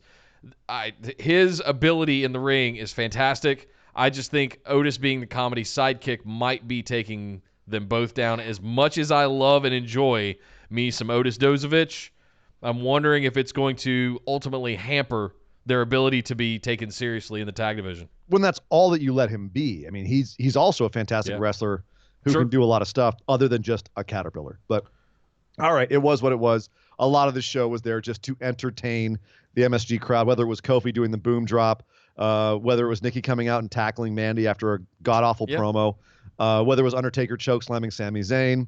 A lot of this was done to get the crowd happy, probably because the end of the show was going to be Shane McMahon firing Kevin Owens. So they had to give him some fun things on the road to that. But Nick, we are on the road to Clash of Champions, which means we got to give our pick'ems here because there's still a lot of show to get to. Listener questions, NXT, so much more. Let's do our pick'ems for Clash of Champions. Yes. Starting off with what will no doubt be a pre-show match, the Cruiserweight Championship. Drew Gulak versus Humberto Carrillo versus Lince Dorado. Triple threat for the Cruiserweight Championship. Who you got here? I'm behind on my 205 Live, so I'm not sure how they've been booking Lince Dorado. I know they've been booking Carrillo really strong. Lince Dorado is actually, you were saying some great things about Grand Metalik earlier versus Rey Mysterio. Of the Lucha House Party, Lince Dorado is actually my favorite. I think he's it's fantastic. One of my favorite Lucha wrestlers. Do you want me to spoil some? I'll spoil 205 Live to help you make your decision. Yeah, go for it. Because Carrillo beat Gulak last week. This week we had a 3-on-3 tag match in 205 Live. It was Dorado, Carrillo, and Metalik versus Tony Nese, Daivari, and Gulak. And Lince Dorado pinned Gulak to close the match. Drew Gulak's retaining. Yep. My feeling exactly. But look for the one-on-one with Lince Dorado, maybe with a qualifier of Carrillo following this. But Drew Gulak is retaining. Yeah, absolutely. I think he's the guy who's going to carry it when 205 Live becomes NXT. Did I say that? Oh, it's totally happening, kids. Just wait for it. Yep. Shinsuke Nakamura versus The Miz for the Intercontinental Championship. Nick, I want it so bad. I know it's probably do. not going to happen, but The Miz for his record-tying 9th Intercontinental Championship reign. Mm-hmm. Yeah, The Miz. I would say The Miz if they were talking about that record more. The fact that they're not talking about it, at some point they're going to give it to him because it's just going to piss all over Jericho. And I think at this point, Vince is petty enough to want to do that. If Miz does get it without any build to without talking about the record at all, then that's absolutely what this is about. And they're not even going to mention that it was a record because they don't want to have to say who held the record before. Right? So The Miz does get it here. They're not going to talk about it till he gets number 10 and breaks the record, gets one more. They're not going to say he tied the record. They're just going to say, oh, he beat the record. So it's possible he could win it here, then drop it, and then get it again in quick succession just to break that record without ever having to mention who he tied. Yep. So my fear, what happens with Shinsuke after this? I don't know. But that's He's why completely irrelevant without that belt. Yeah, well, he has Sami Zayn, which might be able to keep him somewhat relevant. But if you're repackaging Shinsuke Nakamura, you got to keep him the champ. I'm saying Nakamura retains here. Okay. That being said, I'm looking down the list, and there's got to be some titles that change hands. This might be one of them, Nick. Hope for your sake and the Miz's sake that's the case. AJ Styles versus Cedric Alexander for the U.S. Championship. Does Cedric steal this one? I think so. I think so. Really? I think this is one of the ones that change hands. AJ and the OC are going to be fine. Cedric needs a signature win. He hasn't had one since he won the Cruiserweight Championship, frankly. So I'm anxious to see this match for what it is, title or not. I'm anxious to see these two guys go at it. at a pay-per-view, give them a good 15, 20 minutes. This is going to be baller. This could be the sleeper match of the whole show. But yeah, I'll take a flyer on Cedric getting a title reign. You give these two 20 minutes, it's 6 stars in the Tokyo Dome, man. I'm just saying. But I think AJ is retaining here. They're going to keep him strong. Cedric went over on Monday and had a big moment at Madison Square Garden. He's not picking this one up. Going forward, Alexa Bliss and Nikki Cross versus Fire and Desire.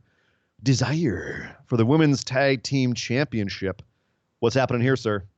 I'm a little scared.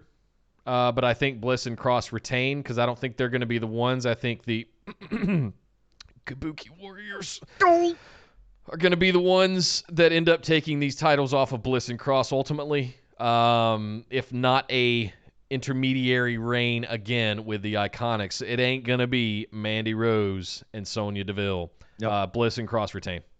I have to agree completely. Bayley versus Charlotte Flair for the SmackDown Live Women's Championship. Do you think Charlotte picks it off of Bayley, or are we getting some schmaz here? I think both of these next two matches don't finish clean. I think something Becky is going to come in and interfere with somebody. Sasha's going to come in and interfere with Charlotte. Something's going to happen between these 4 ladies here that's going to ultimately stoke this fire of the 4 horsewomen. Of NXT. How do we want to call this? Do we want to call the championship gets one way or the other? Retaining or not retaining? Does Bayley retain the championship? I think Bayley retains the championship, but either the match doesn't finish or she loses or Charlotte loses it by DQ. Right. So Bayley's retaining the SmackDown Women's Championship. Mm-hmm. Okay, and then what about Lynch and Banks? Because I agree. I think Bayley's retaining as well. I don't think you can take it off of Becky right now, so I'm going to say Becky still retains too. It's funny because there's a big part of me that says you can't take it off of Becky right now. You're about to go onto Fox, except that's not the show that's going to Fox. SmackDown is, and that's why it's possible that Charlotte takes it off of Bayley. Yeah, this is a tough one for me because I really have to. I'm in storyline. You have Bayley retain, you have Sasha get it, and have them look powerful after coming in as heels. Yeah. That's what you should do. Going into the fall, into October, and going to TV, you keep your belt on Becky, and you put a belt on Charlotte. Like, that's good business. You Roman Reigns the F out of it. Yeah, so absolutely. There is part of me that wants to put the SmackDown Women's Championship on Charlotte for that sole fact, but I want to stay true to myself and true to storyline and just hope that they do the right thing. But yeah, the Bayley Charlotte Flair one's a coin flip based on the whims of a 73-year-old man, and Fox for that matter. So I could totally see a thing where Charlotte and Becky are carrying both belts onto TV. But yeah, Bayley retains, really Becky retains. Those are my picks. Okay, then I'm going to go opposite. I'm going to say Bayley retains, but I'm going to say Sasha gets the Raw belt. And that's a tough one, man. Backwards. I'm gonna. I have been bitten in the butt before by saying that WWE should do what's best for storyline as opposed to what's best for business. And they just did all of those promos with Becky being the champ for SportsCenter. But damn it, I can't believe that Sasha would. Well, unless they're going to give it to her at Hell in a Cell. And a belt has to change hands somewhere. Screw it. Sasha gets the belt. I'm not gonna. It hurts my head, Nick. New Day versus the Revival. Who gets the belt here? Revival gets the belt, or New Day retains? I think Revival get the championships here. Ooh. Yep. My goodness. I'm calling a lot of changes this show, guys. I think the Revival. Oh, God. Now you just put the Fox bug in my head again. Sorry, pal. Well, but think about it. Okay, think about it this way, Nick. They're not going to take it off the New Day going on to TV. That's it. But okay, let me fast forward then. Kofi Kingston versus Randy Orton. You said you thought Randy Orton was taking it. And the Revival and Randy Orton are teamed up right now. Do they put all the gold on Orton? Because Orton, if Fox is like, hey, man, we want someone famous on our show to be the champion, like, I don't know, John Cena. And WWE's like, we don't really have John Cena anymore. They're like, okay, that's cool. What about CM Punk? And WWE's like, shh, we don't say that name. And they're like, all right, well, Batista. Sorry, guys, we don't have him either. Well, who do you have? And they go, Randy Orton. He could be the champ. You want him to be the champ? And then you might have something where, the Revival pick it up over the New Day just to have have the main roster prophecy come true, like Undisputed Era on the main roster. That could happen. Am I screwing up your picks here, buddy? I'm going to stick with my gut, just like I did with the women. Revival takes the SmackDown Live Championships. All right. Then just to be perverse, I'll say New Day retains. Eric Rowan versus Roman Reigns, no DQ match. Who do you have here? Did they give Rowan a win to put him over? Yeah, I don't know. This is a tough one. This is a tough one, I think. Because I think Roman would be okay, and I think he's in the wrong feud. I had prophesized throughout the year, throughout the summer mostly, that Roman Reigns was going to be the one carrying the WWE Championship onto TV come October 4th. That's still not out of the realm of possibility, but it's highly unlikely at this point. So, yeah, I'll take a chance. I'm already making a bunch of stupid picks anyway. Why not go for broke Eric Rowan over Reigns here? Because no DQ and Daniel Bryan interference. That's very possible. That being said, if it was not no DQ, I'd call it right down the line for Roman Reigns. Sorry, pal, but I'm going with Roman Reigns. Yep, sorry, that's happening. I'm going with Roman. Did you ever think you'd hear that verse of the song? There'll always be new ones. I'm always down to sing a Clash song. Kofi Kingston versus Randy Orton. What about this one, pal? Randy. Oh, you're out of your mind. Yep. Out of your mind. I'm out of my damn mind. Oh, I mean, after Kofi standing tall at the end of this last one, I know but I think he got the SummerSlam win. I really do. I could be totally wrong on that too. I don't know. This is the time of year, man, when WWE just flips my wig. I have no idea what they're doing in some of these storylines. They could go 7 different ways from Sunday. So this is one where I'm just like, they could absolutely go either way. Coin flip, I'm going to take Kofi. Just be perverse and just to make it exciting on Sunday. And you won't even know because you'll be on a beach drunk on margaritas. Yes. You son of a bitch. Seth and Braun versus Bobby Roode and Dolph Ziggler for the Raw Tag Team Championships. Okay, so the whole main event thing. Seth and Braun. Tag Team Championships, Universal Championship. What is going down with all this? I think they need. I'm not convinced they're going to do this. I think they need to solidify Braun with a title reign. He's got the Raw Tag Championships, but I think they're going to strap him with the Universal Championship here because it makes great storyline between now and Mania. Braun can be the title holder between now and Royal Rumble, right? He can hold it here for the next 3 months and everything's fine. Seth is fine, but I think I'm torn because I don't see Roode and Ziggler getting the Raw Tag Championships off of them, and it keeps that consternation between the two of them heated because they're still the Raw Tag Championships. So here's what I'm going to do.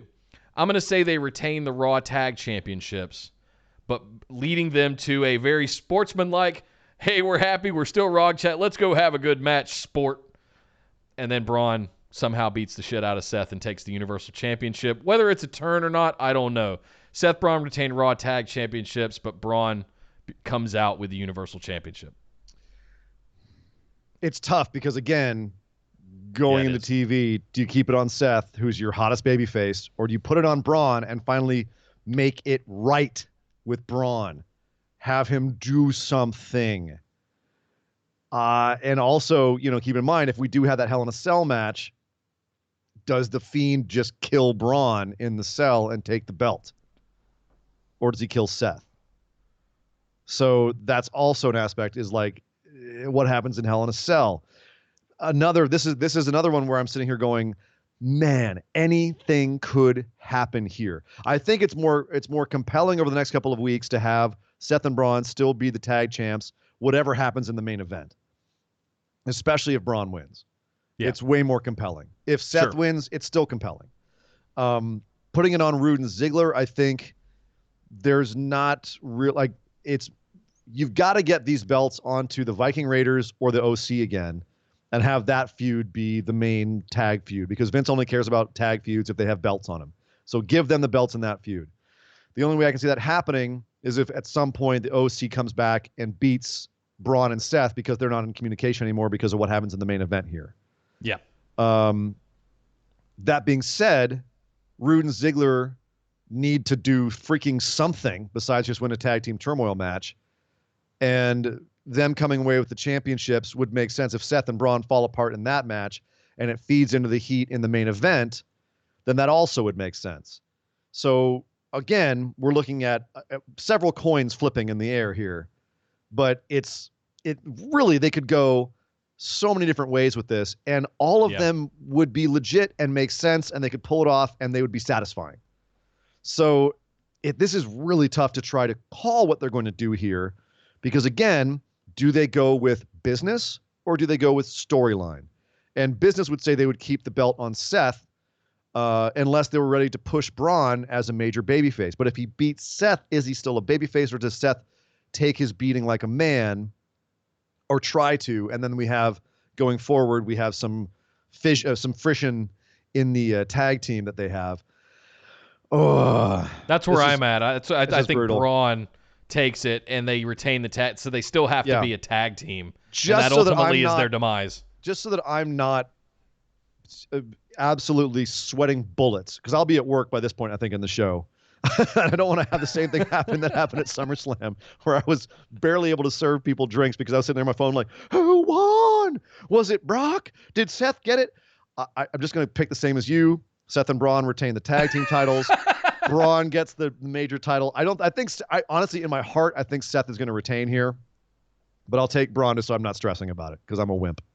My heart says Braun, my head says Seth, but I'm going with my heart. Exactly. I'm trying to ignore the Fox stuff and letting that influence my decisions here on my picks, because I want to stay true to what I believe should really happen. You know what? I'm going to be a man. I'm going to act like a man. Yeah. I'm going to pick Seth. I'm going to say Seth's going to win. So he's going to retain. No. All right. You just said it. I'm going to go totally Mark opposite. It down. Rude Ziggler. And what? Seth. Yeah, I'm going all in. I'm going all in like AEW, baby. Rude Ziggler and Seth. This might be my first. This might be your opportunity. I know. Shut up. This might be your first opportunity to give me some Tai Chi merch and start a Tai Chi shrine over here. Oh God, man. why? Oh my goodness, this is going to be good. Right. This is going to be a bloodbath. Yep. Come Sunday at Clash of Champions. Tune in, guys. I'll be there on Discord with you for at least most of it. Nick will not, because he'll be somewhere with a bikini-clad girl and a drink in his hand. Son of a bitch. Yes. Nick, there's so much more to talk about. Now that I'm all flustered, let's head over and talk about the wide world of wrestling. Woo! NXT started out hot this week with Damian Priest opened NXT this week. Oh. And I'm gonna fight this little Asian guy named Boa. They've got to let him talk. Yes. You got to let Damian Priest talk at least a little bit. Please, because the guy's voice is amazing. But yeah, he had a great little match with Boa. Nice little match with Boa. I dug it. Nice. What do you think about it? I thought it was fine. It was fantastic. I enjoy both of these guys. It looks like, if Damian Priest is pulling the curtain on NXT now, that's a pretty big deal. And we'll see, but I think they got big plans for that boy. Yeah, he's done beating enhancement guys. Get him in a major program soon with somebody. Yes. I don't know who. Get him in a program. Johnny Gargano, speaking of programs, Johnny Gargano came out to let everyone know where he was what his plans were. You know, now that he didn't get the title off of Adam Cole, what's he going to do? Is he going to go to the main roster? What's going to happen? And he came out there to say he'd made his decision. Huge ovation. They couldn't shut up for him. Huge ovation. And he said, well, I've made my decision. Here's what I'm going to do. And then he was interrupted by Shane Thorne, who came out looking like an absolute scumbag in jeans and kicks and no shirt, and interrupted him and said, Johnny, we're sick of you. Just get out of here and stop dragging it out. And Johnny was, and he started to Yeah. leave the ring. But then he turned around, he super kicked Shane Thorne. He says, I'm not going anywhere. I bleed NXT. And he drew NXT in the air. And he said, for life. And he left, and everyone was freaking out. Johnny Gargano sticking around in NXT, probably going to be in a feud with Shane Thorne. Is this the best thing for both guys? For him to have a feud with Shane here? It's the best thing for Shane, and it's probably the best thing for Johnny considering his size and stature. Otherwise he ends up... Yeah, let me say this. I'll put it a different way. It's great for him to go in as kind of the top guy in NXT, switching over to live next week, and for the foreseeable future. Ciampa's coming back. Let's see what happens there. We haven't heard a lot about that, which means we're pretty close. Yeah. So that's imminent, and I want to see what they end up doing here. Do they team up again? Are they buddies? Because I don't know if we left it well when they went out. Keep an eye out for possibly next week, first show of NXT, 2 hours on USA. Bunch of matches they got set. Possible Johnny Gargano Shane Thorne match. And you know what? I suspect they'll keep Ciampa's return to go opposite of AEW's first TV show. They'll probably like have Johnny and Shane feud for 2 weeks, and then Ciampa shows up like right opposite AEW just to be a dick. Yeah, but no, this is great for both guys. I think this is fine. They needed to kind of take Johnny down a peg on the roster for a bit. Yeah, let other guys be at the top, and he's Johnny. He'll be just fine. He kind of is NXT. Speaking of someone else who is now NXT, Pete Dunne. Pete Dunne came out to a huge ovation as well, and he had a match against Angel Garza, who, as you know, is one of the most dangerous men when it comes to being around your sister, your mother, your grandmother, any woman you like, your girlfriend, your wife. Don't let Angel Garza around them. Yes. Especially once he takes off his pants and reveals his also stuffed trunks. Oh, yes. The Garza dong is strong, man. But he had a match against Pete Dunne. Nice little match. Very conflicting styles, contrasting styles. But a lot of fun. A lot of fun, man. Yeah, I don't really have much more to say about it than that. It's just both these guys are, I think, the future of NXT. Their roster is looking really strong. Yep. Going into TV. Yep. Yeah. So we also had another guy from the breakout tournament show up. Cameron Grimes had a match against Raul Mendoza, the perma gatekeeper. Like everyone says Cassius Ohno's the gatekeeper. Raul Mendoza is like the ultimate. He's been an enhancement guy like for so long now in NXT. It beggars belief, and he's so good. It was like for the longest time, it was like him and Fabian Eichner were the two guys that were the ones to get past. Fabian Eichner even. Yeah, that's true. That's true. Yeah, he was doing when Kona Reeves still had his last gimmick. Like he's been doing it forever. And it's dangerous because he's just so damn good and engaging that when a guy like Grimes, who is just a little less flashy, is against him, you're rooting for Mendoza. And then when Grimes wins, you kind of go, What do you think about Cameron Grimes' new gimmick with the silly top hat and the silly vest? I don't really know what to make of it yet. Is it Mad Hatter? The vest is fine. I don't know what to do with the hat right now. It's a little silly. I don't know. I mean, if he was going to go for a hat thing, maybe dress up a little more, put something on besides a stone cold leather vest. So I don't know. It reminds me of like what a guy from like a hipster blues soul rock band wears these days. Like the guys who are obviously making music to try to get on a Captain Morgan commercial. He's wearing like that. Like he looks like the bassist for one of those bands. I expect him to come out and like be like, "Ain't no rest for the wicked. Money don't grow on trees." You know, I don't know. I'm not into it. No, me either. Cut it out, Trevor. Candice LeRae went in and got snarky with William Regal. Said that she can't believe that Io Shirai is being rewarded for all of her misdeeds by being put in a number one contendership match next week. And Regal says, you're right, Candice.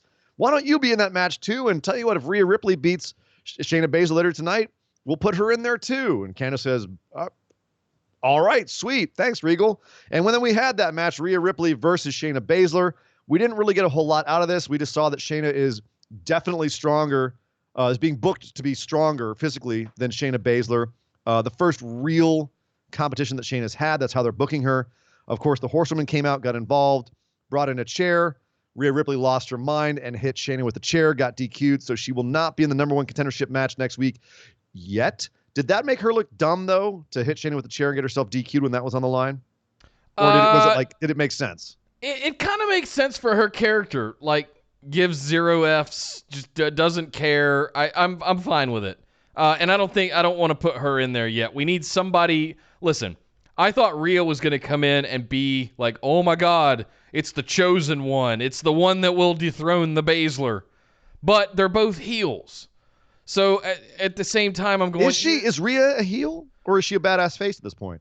Because she's a heel in NXT UK. I don't know, because nobody's telling me that she's changed it all, right? I'm assuming like she's maintaining her persona from NXT UK, where she was facing Toni Storm.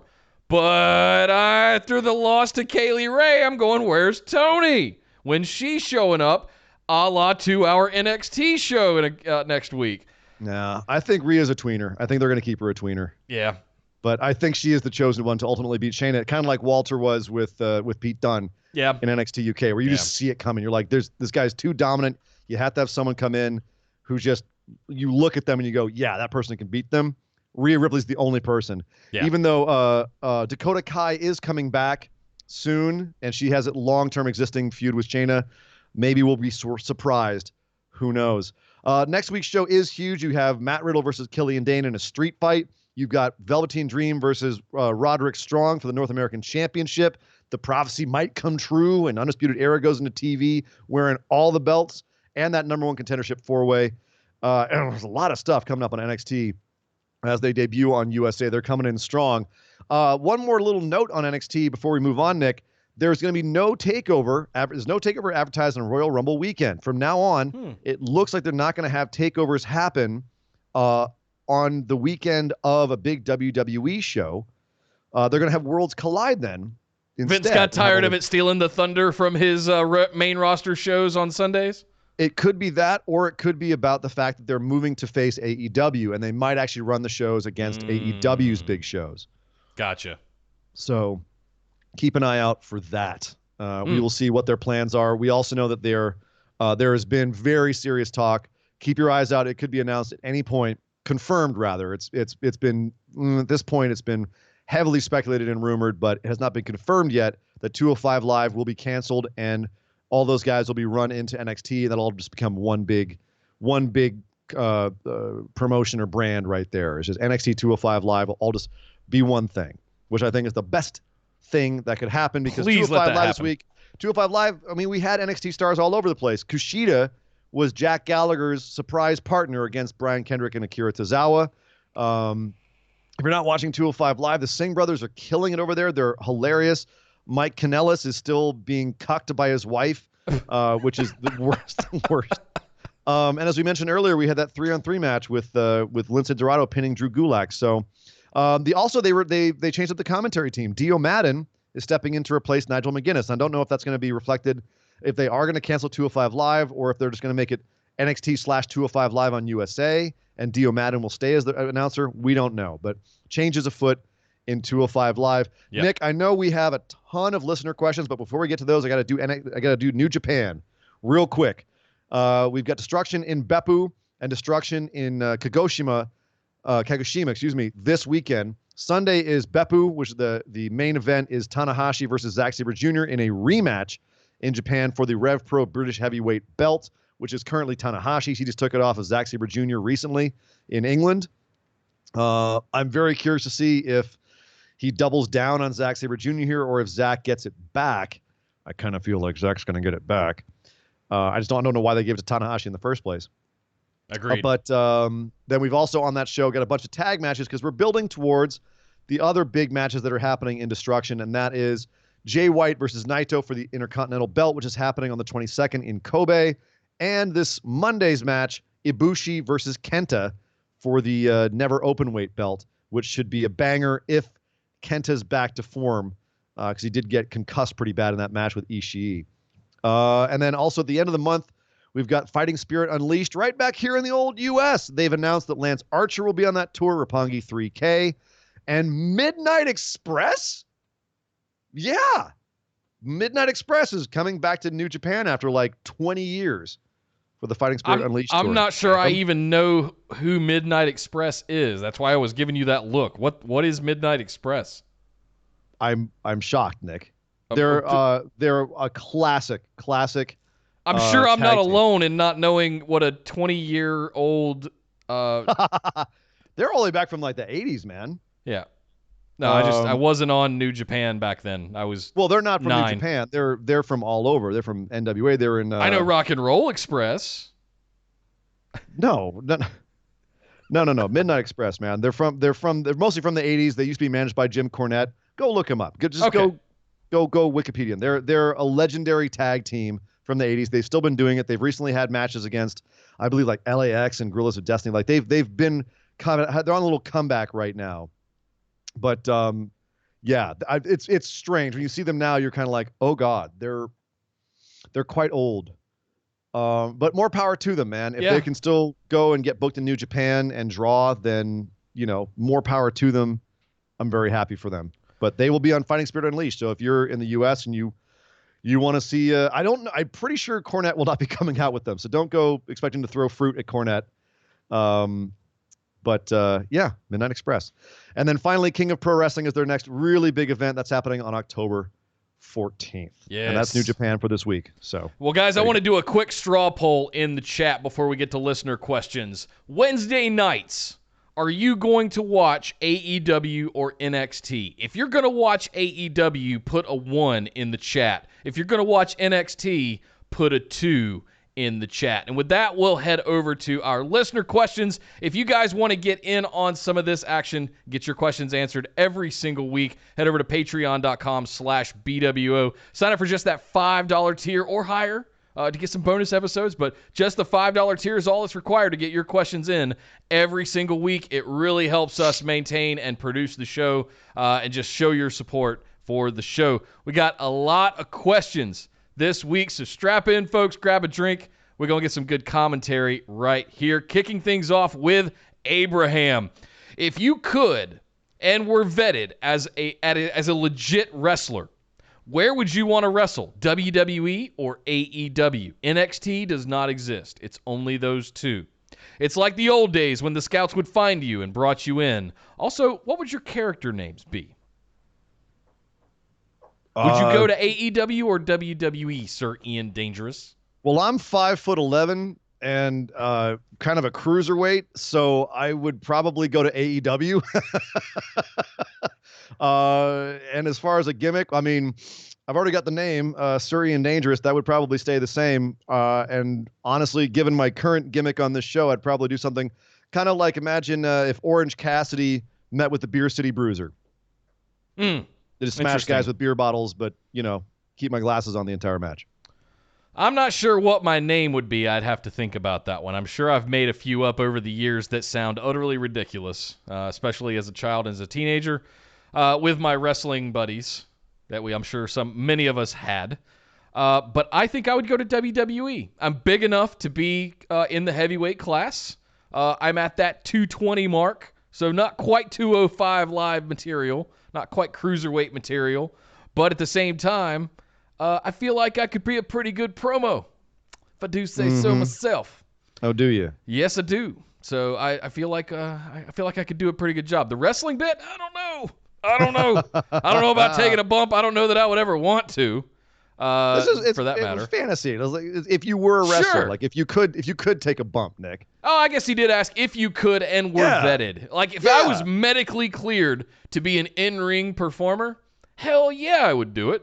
And I mean, want to do it with WWE. You'd have to wear those knee braces like Stone Cold. I would, right? Yeah. Terrible knees. Played a lot of baseball, guys. Right. Terrible knees. But it's 2 surgeries already. But WWE for me. I don't know if AEW in that yet. I don't know if AEW is my style, but I'd definitely lean towards WWE for sure. Yeah, I'm a guy who does a lot of dives, so I'd probably go to AEW. I'll put a little poll up in the Facebook group of some of the names that I've either created or been called in the past, and I'll let you guys vote on it, and that'll be my wrestling name. Fair? Thank you very much, Abraham, for the question. Next up, we got Jacob. As we have recently seen with The Fiend, a wrestler changing their gimmick can bring new life to a wrestler's career, or it can go poorly. What is the best gimmick change, and what is the worst gimmick change? Any promotion? That's easy. That's really easy. Okay. That would be going from Isaac Yankem DDS to Kane.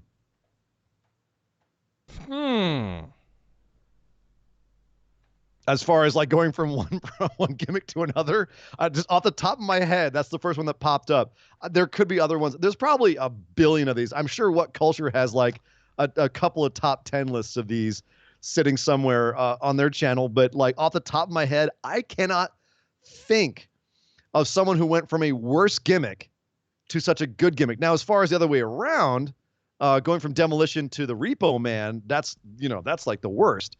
But as far as going from like a crap gimmick to a great gimmick, that's just the first one that pops in my head.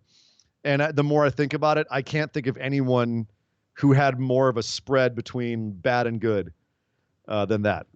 Prove me wrong. This is going to break your heart, but I think the Dude Love one was one of my... I didn't like it. You didn't like Dude Love? I love Cactus Jack. I love Mankind. Didn't like Dude Love. Nope. Oh my God. Nope. You were... Harass me all you want, but I like what I like, you know? Don't listen to him, Mick. I know of your love. I know of your love for the Mick. But I can't think of one that is sweet shin music, baby. Yeah, I can't think of one that's the best gimmick change. I'm trying to think of one. I think for a wrestler's career, it wasn't really a gimmick. It's more of a turn, but probably Seth turning on the Shield, breaking up the Shield. It was kind of a thing. He went from a unit and a tag team to an individual heel. Wasn't really a gimmick change. But... Okay. And what about punishment gimmicks? Perry Saturn with a mop. I mean, come on. Like there's so many punishment gimmick changes that you could have gone with. Sure. The Stone Cold turn is one that comes to mind. I'm thinking of turns, though. I'm not thinking of gimmick changes. I can't think of any gimmick changes that got better. They usually all get worse. I mean, that's the whole point of this question, though, is like which ones got better. Like there are some that truly do get better. Esmeralda in the chat, stunning Steve Austin to Stone Cold. That was absolutely one of the best ones ever. Or even the Ringmaster. Thanks to his wife at the time for saying Stone Cold Coffee. Well, yeah, because they wanted him to be Chili McFreeze. That was the names they came up with. Ice Dagger. Oh, the names they came up with. Oh man. Andy Jessup, the champ, says Hulk to Hollywood Hogan. That was a brilliant one, but that was just like that was a character evolution. I don't know if it was, it's a gimmick change, but it's still. Yeah. We could rattle on about this for hours. That's a good one, Jacob. Really good question. Thank you for that. Again, like I said, check out Well Culture. I'm sure they have a couple of top 10 lists of this because history is littered with gimmick changes that went well or that didn't go so good. So. Thank you very much, Jacob. Next up, Brian. While I know that this isn't something that would happen anytime in the immediate future, what do you think would be the reaction from Vince and others, i.e. creative wrestlers, stockholders, etc., if NXT started to beat Raw and or SmackDown in the ratings? I'm curious. I don't know. I think if they started to beat another show of theirs on USA, first of all, I think Vince would start to take a lot more control over it. Vince will start taking it a lot more seriously. But I'll tell you right now, if it beats SmackDown on Fox, there's going to be a lot of people panicking. If you on USA are beating a show at primetime on Friday, there will be panic. Yep. Fox executives to WWE executives, that's going to be nuts. There's no reason they shouldn't be getting 5 to 10 million viewers on Fox at 8 p.m. on 7 p.m., 8 p.m. on Friday nights. Yep. Like, are you kidding me? Yep. So if that doesn't, it might take a bit of time. It'll probably be a huge spike and then a slow, gradual level off. But football season on Fox, everybody tunes into this stuff. The fact that it's coming over to Fox, that is such a sports-heavy network already, is just going to drive viewership, and there's probably people begging for sports content on a Friday night that's usually pretty stale, especially in October when we get past the series. Keep that in mind. They're going to have the World Series, and then there's going to be nothing except football on Sundays until we get to NASCAR in February, right? That's going to be all WWE all the time outside of football on Sundays. So keep that in mind as well. But if NXT comes even close, I agree with you. Utter panic. Thank you for the question there, Brian. Next up, Patrick. If you guys were wrestlers, what would your guys' finishing moves be? Were you and Abraham in cahoots this week?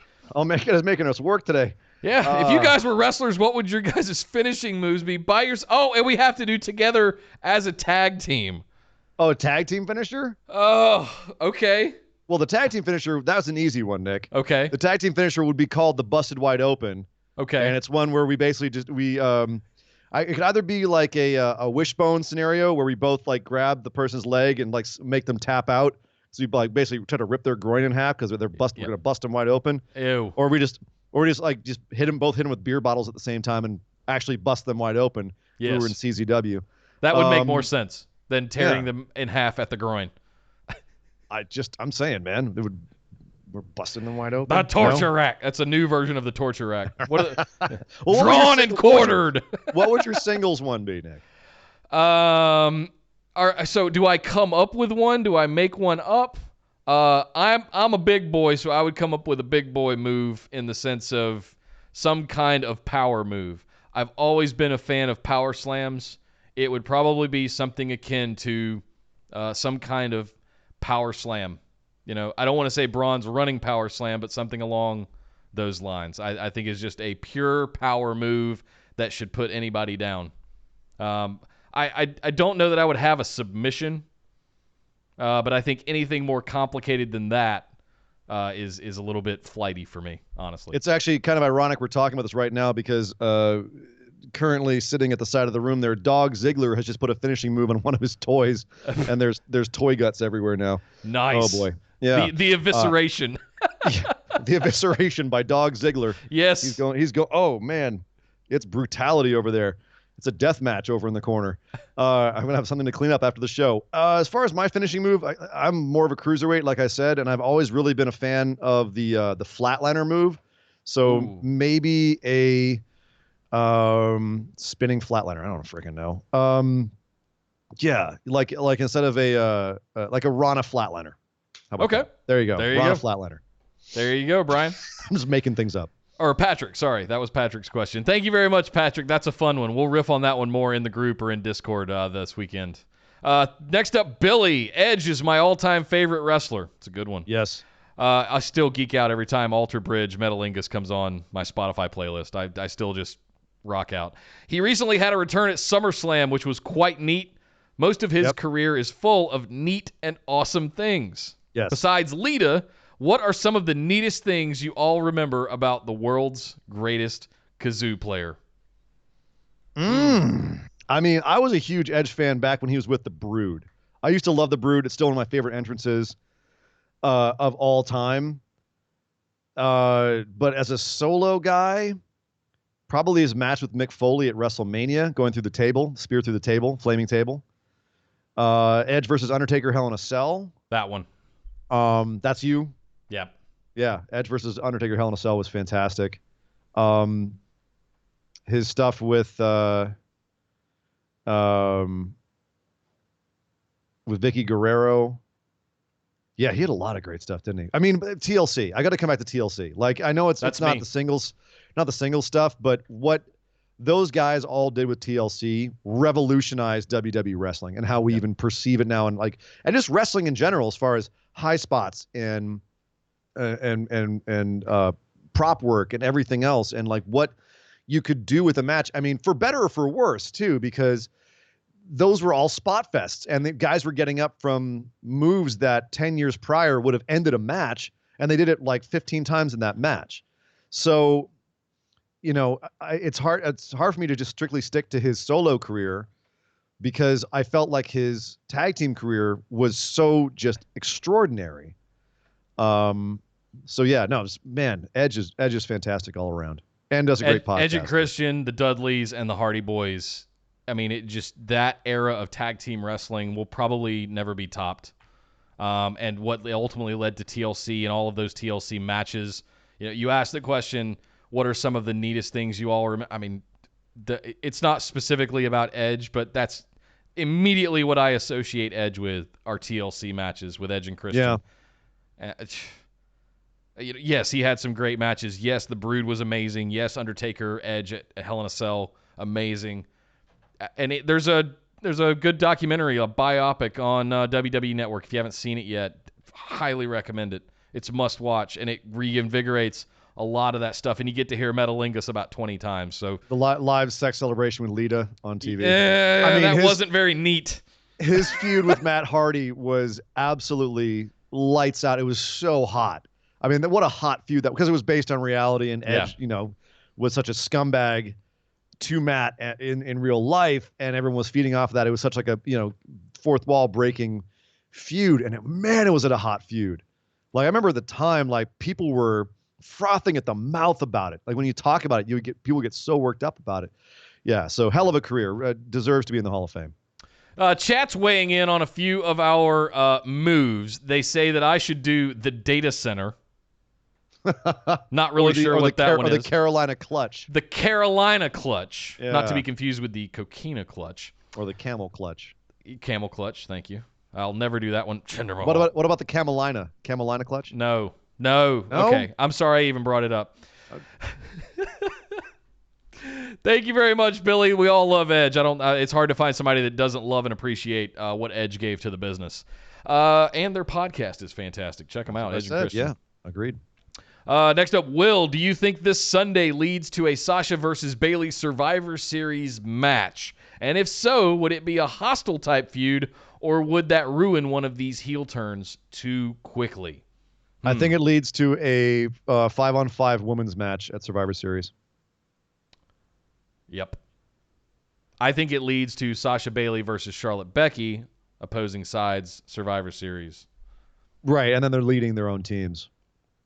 I don't know if they would be. So. That would be interesting. Yeah, you think they're going to be the leaders of the respective Raw and SmackDown teams. For some reason, I thought you said Sasha versus Becky. Sasha versus Bayley. Bayley? Yeah. Oh, no, I think Sasha. Did I say Becky? I'm sorry. I meant Sasha versus Bayley. I may have misheard. I just, in my mind, I saw Sasha and Becky on opposite sides of a Survivor Series feud. Yeah. I don't see Sasha and Bayley turning on each other anytime soon. If not. Uh-oh. Finishing moves are happening, man. Right. Dog Ziggler is killing Coldfish Lana over here. Oh goodness. Speaking of kazoo players, amazing. Apparently Dog Ziggler heard about kazoos and decided to weigh in. No, I could totally see Sasha on Monday Night Raw leading the women's team, and Bayley on SmackDown Live leading the women's team from SmackDown Live in the Survivor Series 5-on-5 match. You're gonna have Charlotte Flair over there. You're gonna have Becky Lynch on the Raw side. There's that feud. So if all of this keeps going, we got to get through Hell in a Clash this weekend and then Hell in a Cell next month. Then who knows? A lot changes in 2 months, plus the transition to Fox. Who knows how much they get involved? I don't know what's going to happen by the time we get to Thanksgiving. That's a long ass time from now with everything that's going on. Amazing. Yep. Who was it who asked the question about the finishers? Was that that was Patrick? Yes. Headbutt. I'd have a headbutt be my finisher. Oh, but you're not I have a very hard head. No, but I was headbutt champ in college. Oh, really? Okay. Yeah. That might explain a lot. It might. Thank you, Will, for the question there. Next up, Josh. Next week, we see our beloved NXT debut on USA with 2-hour shows. Do you guys think this would be an ideal time to introduce a TV title on NXT to give a shine to some lower card talent and get people interested? There is a rumor that is happening, actually. I don't know if Josh was picking up on that rumor before he asked this question, but there is a rumor that they're going to add another mid-card title to NXT to give even more room for guys and have more stuff to be fought over now that they're going to 2 hours. And that might be what the Cruiserweight Championship gets rolled into. They might not call it Cruiserweight Championship. They might call it TV Championship. But if 205 Live gets rolled into NXT, that championship will become something on NXT. That is part of the rumor that's happening right now. I'd like to see more 24/7 title outside of R-Truth and Drew. I almost said Drew Gulak. Drake Maverick coming over to NXT. Let some of those, and 205, let some of those guys get in on it. We saw the Mike Kanellis and Maria thing happen, but where's 205 with the European 7-Eleven 24 championship? At this point, given the fact that NXT is kind of getting its own show, its own live show on TV, I kind of almost want them to really draw the line and say keep that silly main roster shit on the main roster or on Raw and SmackDown. And if you're gonna do silly stuff with 24/7, have it be for those shows. Let NXT do its own thing. Sure. That's kind of my feeling on that. Sure. Thank you very much. Who was that? Josh. Thank you for the question, Josh. Next up, the Champ. Champ is here in the building. Andy, what wrestler / gimmick from the past would not look out of place and be over in today's WWE? The caveat is they cannot have appeared on any WWE programming in any capacity in the last 10 years. Huh. That actually takes off a couple of my guys. I would say Mr. Perfect could be over in any era. Or any like old school guys who are really legit like that. Macho Man or Don Morocco, someone like that. Just because those guys could come out, they could cut promos, but most of all, they could work in the ring. I think my number one answer would be Mr. Perfect. I think Mr. Perfect could get over in any era because he was so good in the ring. He was such a good promo, such a good character. I'm sure there's a bunch of guys I could think of. That's just the first one that popped in my head, so I'm just going to stick with that and not try to overthink this. I'll say Mr. Perfect. Mine's going to be a close tie between two of my favorite guys from the 90s, Ken Shamrock and Steve Blackman. One of those two. I think we need, the women's side, especially over in NXT, is seeing a lot of infusion of MMA style. We've seen Aleister Black with his striker style come in, but I think there's a lack of like legit strikers on the men's side of the division on the main roster, short of Aleister Black and Undertaker for obvious reasons. But I would love to see a Matt Riddle, a Steve Blackman, a Ken Shamrock archetype on the main roster, and I think those two guys still could go today. It's funny aside, Ken Shamrock was getting interviewed, I think this was in the last year or two, interviewed on some show or some podcast, and he said, who in the locker room was the guy that you thought most legit could whip your ass? And he, without hesitation, said Steve Blackman. Right. Yeah. He was known as being like legit, terrifying, tough guy. He could end you. So yeah, either one of those guys for obvious reasons. I was a big mark for Ken Shamrock and his screams and his overall presence. Whenever, regardless of the fighting and the in-ring performance. Well, and how much MMA is kind of becoming a staple of modern WWE, I'd agree with you. Shamrock still can go. He's actually doing a program right now with Moose and Impact, so he absolutely could. Someone else before we move on, Nick, that I thought of that I was thinking about the high flyers that are in WWE right now, and someone who could really match with that style, Thomas Billingsley. Ooh. Dynamite Kid. Dynamite. Yep. Dynamite Kid, the guy who pretty much, inspired a lot of these guys in their wrestling. Dynamite Kid, another guy. That's although probably too damn mean to get along in the back in the locker room. But as far as like his style, definitely could work. Thank you for the question, Champ. I'm looking forward to see who cuts some nasty promos on you as we head towards Survivor Series to take away your championship. Next up, we got Sean, which probably my favorite question of the week. MJF is the best heel of the last 20 years. Changed my mind. Love the show. Love the work. Don't forget to subscribe. All those platforms, guys and gals. These two are worth it. Thank you, Sean. Thank you. Thank you, brother. What do you think? MJF the best heel of the last 20 years. 20 so that would go back to years. 1999. No. I'm gonna go I The don't Rock. know about that. He hasn't done anywhere near enough matches to be. I mean, look, he is a fantastic promo. He's a great heel. Yep. let's not get crazy. Yeah. 20 years is a long time. A lot happened in the 2000s. He might be the best heel promo working today. If you want to get hyperbolic about MJF and give him some sort of accolade, say he's the best heel promo today, then I will go. Then I'll say, you know what? It's him or Jay White, pretty much. MJF might have Jay White beat on that just because it's so off the cuff. Yeah. Whereas Jay White just relies on his natural schmarminess. Best heel of the I mean, we just talked about Edge earlier. As far as his heel work when he was on, for crying out loud. Randy Orton when he was a heel. The Rock when he was a heel. Because that's like you said, it goes back to when he was a heel. Triple H. I mean, all of these guys were heels within that time frame. CM Punk was a heel in that time, and CM Punk was a great heel. That's true. Yeah, there's too damn many heels in the last 20 years that were all-time great heels for MJF to, at this point in his career, be considered the greatest heel of the last 20 years. We were talking about his comeback earlier. Ciampa. You got to throw Ciampa in there. Exactly. You know? I mean, so Ciampa was a greater heel because of his work, including his promos. Yeah. MJF I think MJF is a better heel promo than Ciampa. Even though Ciampa's very good, MJF's heel promos are out of this world. Ciampa had a better run as a heel than anything MJF has done yet.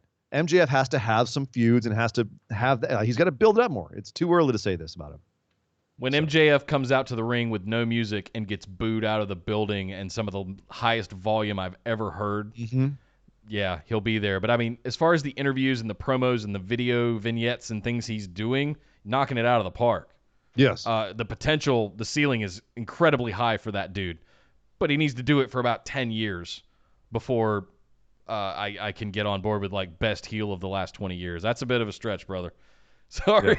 Yeah. I love him. I think he's fantastic, and I think he's got one of the most potentials of any wrestler working right now. Him and Velveteen Dream, Patrick, they're all young. They're all very hungry. They're all working really hard. But let's let him get some time in the ring before we go that far. Thank you very much for the question and for the love. And yes, everybody should go subscribe and thumbs up the video right now if you're watching in chat. Thank you very much, guys. Next up, Eric. If the Impact and Ring of Honor merge, does that cause concern for AEW? No, I don't think it causes concern for AEW, just because there's so much talent out there. I actually think it might be less concern. I mean, there's a lot of other factors that go into it than that. Yeah. Do they have TV? Do they have major backing? If they don't, I don't think it causes any concern for AEW at this point. AEW's, because its funding is so high, they already have major TV. Impact and Ring of Honor, them just merging, I don't think causes any concern at all. I don't know that that's even going to be a blip. It would just be an interesting thing. At this point, it's probably the best thing that could happen for Ring of Honor. Right. But maybe not. Maybe just getting new bookers. But no, I don't think that would cause immediate concern for AEW unless they got, a major network TV and some serious financial backing. The merger of the two of them would give me immediate cause for concern for the two of them, because that would say that neither of them are doing really well. The last people I'd be concerned about would be WWE or AEW or NXT, I guess, since we're talking about them as a separate entity now. But yeah, the two of them are kind of out there on their own. Who knows what Billy Corgan's doing with NWA? I'm hoping that we do end up with a live streaming service, as he's promised, the whole internet first approach. So yeah. I'm still kind of waiting to see what happens with NWA, but NWA, Impact, Ring of Honor are kind of out there in left field on their own at this point. So yeah, I don't think it'd be cause for concern for any of the other major ones. Impact and Ring of Honor merge. Mark Cuban buys them and promises them TV. Then we're talking. But until then, no. Yeah, as long as their show is on Twitch. Yeah. That's I'm not excited about it yet. It's cool to watch it on, when you're sitting at your computer. Impact's a good show. Ring of Honor right now is not, but yeah. Thank you for the question, Eric. IndieGal had 3, and I think we got a little bit extra time, but normally we only take 1. But since this was your first time, all right, quick answers. We'll give you a pass. Yes. Number 1. Who do you book for the first all-women War Games? Current roster members only, and something other than horsewomen versus horsewomen. For NXT, because NXT is the one that does Takeover War Games. War Games. What? I don't know that there's enough women right now. I think there are four and four, and they're having a 4-woman number 1 contenders match, and that's not even including Shayna Baszler and Rhea Ripley and Dakota Kai. I think Storm's coming. Yeah, I think they could drum up enough women to have a War Games match, and I just pretty much just ran down a bunch of the women I'd want to see in it. If it's just strictly NXT, pretty much everyone in that number 1 contendership match, Candice and Io and Bianca Belair, Mia Yim, Shayna Baszler, maybe 1 or 2 of her horsewomen, Rhea Ripley, Toni Storm, Dakota Kai. I'm basically just running down everyone at the top of the. There's a NXT 5-on-5 right there. And I think that could be a great match just with those women, and that's not even including some of the other women that are bouncing around, like Aaliyah and Vanessa Bourne. I'm trying to think who else is even bouncing around there right now. But in the absence of me being able to come up with any more names, right there, you have a War Games match, women's War Games match, just in NXT. That would be a lot of fun.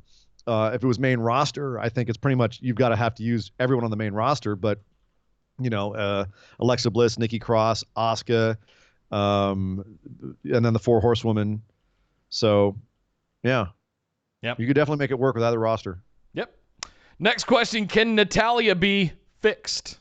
How do you show that she can be more than a good hand? She could. Anyone can be fixed, I think, pretty much, with the exception of Jinder Mahal. But I'm being arch. I don't think anyone can be fixed, but I think that it's something that you can do. It just comes down to booking. If you book Natalya like an absolute beast, yeah, you can because she does have a style that makes her look like she could be a beast. They just book her as kind of nothing. We don't have any reason to care about her.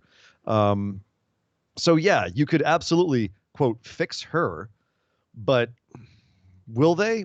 Do they have the interest in doing so? No, I don't think that they do. So I don't think that they will fix her. I don't think that there's any reason to invest in fixing her. Have her having a feud with Becky Lynch, like a little mini feud with Becky Lynch, is the closest they're going to do to, quote, fixing her. Yeah. She's so slow and methodical in her movements as well that she's getting, I don't want to say she's getting left behind, but she's getting a little bit left behind with some of the newer talent that's coming on. They're moving at a faster pace. They're doing some different moves. And she's pretty much got those like discus clotheslines and a sharpshooter. Love Natalya as a person. It's like watching molasses pour out of a jar, though. I'm not a fan of her discus clothesline. She does it. She twirls around, stops, and then hits him with the clothesline. You got to go through with it like Brian Cage does. His discus clothesline is gorgeous. And Lana has always been right. She's kind of not a good promo. So that's Yeah. She used to make fun of Lana. Promo. Well, yeah, she used to make fun of Lana and her lack of in-ring ability, and Lana was just like, "Bitch, go to promo class," At least I can promo. Yeah. I miss the ravishing Russian. I miss ravishing Russian Lana coming out introducing Rusev. Yes. Man, I miss that. That was such a good gimmick. Speaking of gimmicks getting worse, previous question. Okay, thank you very much. One more indie gal. Vince/WWE Creative have obviously botched the Roman Reigns Eric Rowan story. Rewrite this storyline while including all the elements that have been shown on TV. Oh, I don't know if we have time for that. We could be here all night. I don't know if we have time for that. Jesus Christ, at this point, we're about to go back through the entire storyline. As it is, the video package they make for that storyline is 15 minutes long. Us trying to rewrite the damn thing is a whole other show. That's a bonus episode right there. Rewrite the Eric Rowan. Let's fantasy book the Roman Reigns, Eric Rowan, Daniel Bryan storyline, Nick. Put that one on the list. As far as I'm concerned, yeah, that'd be a great example of us taking something that we have adamantly said was stupid and that we're tired of and making it better. Here's the problem, though. We can't rewrite it until we know where they were trying to go with it. The finality and the outcome, yeah. We don't, yeah. It's like, can you rewrite Murder on the Orient Express without knowing who the killers are? Sorry, spoiler alert for Murder on the Orient Express there. You can't. I got to know where you're going to be able to retell the story properly. So there's aspects right now that I already think that were entertaining, like the whole Buddy Murphy stuff was entertaining, but it's obvious they don't know where they're going. Yeah. We're in season 5 or 6 of Lost, and the writers obviously have no idea what they're doing. They're just trying to ask more questions to kill time. So What a crap TV show that was. There you go, Indie Gal. We'll see if we can do something better once they actually resolve. Come back what around to that is. question once they resolve this. Yeah, Yes. There you go. Yeah, remind us. Last but certainly not least, Esme Stand-In Bear. Hey, guys, love the podcast. Wish you could do more episodes during the week. Well, it just so happens that in a couple of weeks, you're going to start getting Tuesday and Saturday shows. Yeah. Ta-da! Congratulations, you win. Your wish is granted. Just like that. And about. Rub the magic Powerade bottle for the genie. Anyway, there you go.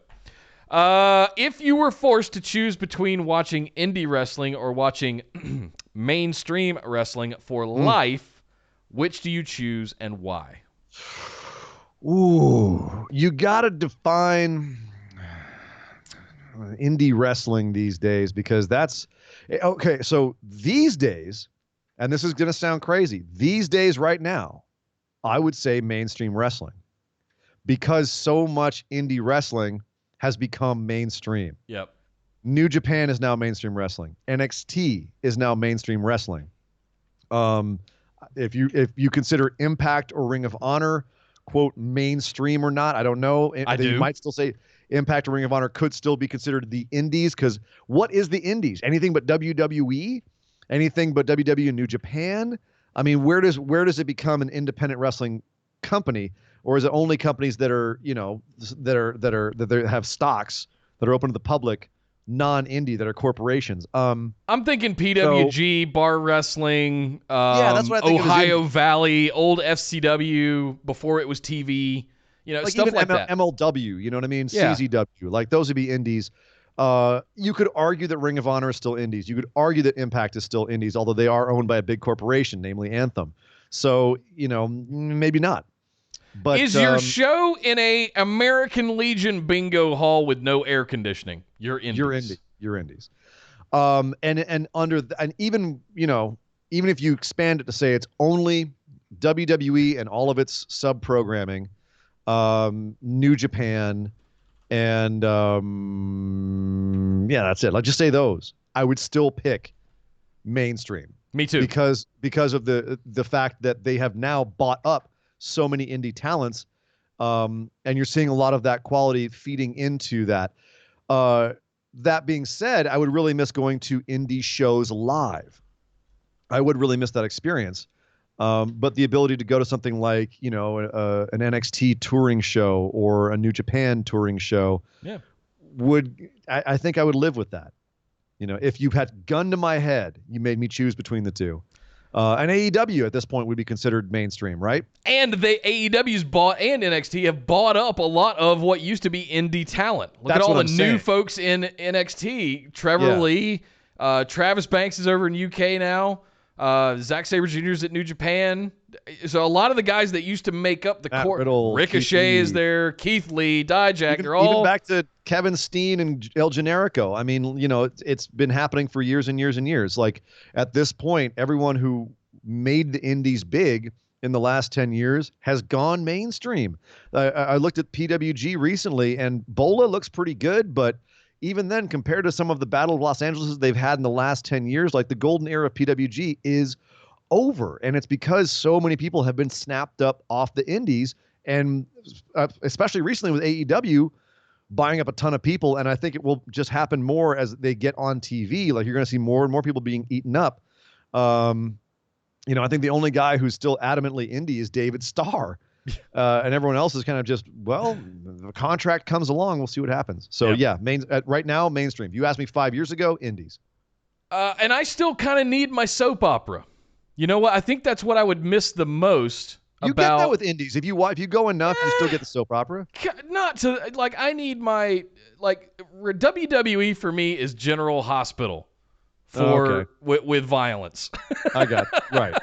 So that's where I'm going with that. I see where you're going, pal. Yeah, that's right. So I need that little scratch itched. Nick needs his stories. Yeah, he needs his stories. Yes. Thank you very much, Esme. I would definitely choose mainstream as well. But Ian, we are not done yet. Thank you guys very much for our listener questions this week. We've got just enough time for our other news lightning round. Beep beep beep beep beep beep beep. All right. This was almost in the big news segment, but it just wasn't big enough. Over in Rev Pro this week, we had a major incident where one of the wrestlers shot on a ref. He went straight up on a ref. Josh Bodum, during a match where he and Shaw Samuels, who are the Rev Pro tag team champs, they were in a match with Aussie Open, and they were getting pinned. I think Bodum was the one getting pinned, and the referee, whose name was Aaron Wild, counted the 3. And he wasn't supposed to. The match ended 5 minutes early, even though it was the correct finish and the right guys lost and the right guys won. It happened 5 minutes early because Bodum just didn't kick out in time.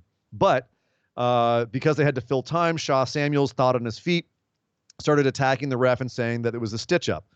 Bodum, however, was pissed about it and started beating the crap out of the ref, legitimately injuring him. And according to this referee who went on Twitter to explain the situation, he's now so injured that he cannot referee professional wrestling events or his day job, which is refereeing football events. So he is now unable to work because of the injury sustained at the hands of Josh Bodum. This has all been going on all week. There's a lot to summarize, but basically, Bodum was saying that he didn't beat the guy up, and then a footage came out that showed that he did beat the guy up pretty badly. Rev Pro did an investigation and released a statement saying that they were not happy about the whole thing for obvious reasons. They apologized to the referee for having it happen and for not having a system in place to deal with this kind of thing more quickly. They said that they had disciplined Shaw Samuels, but they understood what he did, and what he did was protecting the referee, even though he wasn't supposed to go off on a non-combatant. At least he protected him, and so they're dealing with him internally. But they stripped him and Bodum of the titles. Bodum will never work with their company again. He's got a long history of issues, dating back to when he was kicked off an AJPW tour just for bad attitude. Wow. He actually denied everything, deleted his Twitter, and said he's quitting wrestling. So honestly, bye to Josh Bodum. Yeah, womp womp. But we'll see right now. He's got a Aaron Wild does have a fundraiser going right now online to try and get himself some money for medical bills. So we will keep an eye on this and see what happens next. But right now, it seems like it's all pretty much blown over. Nick, one show that is happening this weekend that we didn't get a chance to talk about, and I have to talk about because, my God, it's going to be awesome, and I wish I had more time to go over it, is going to be Josh Barnett's Bloodsport 2. It's happening this Saturday.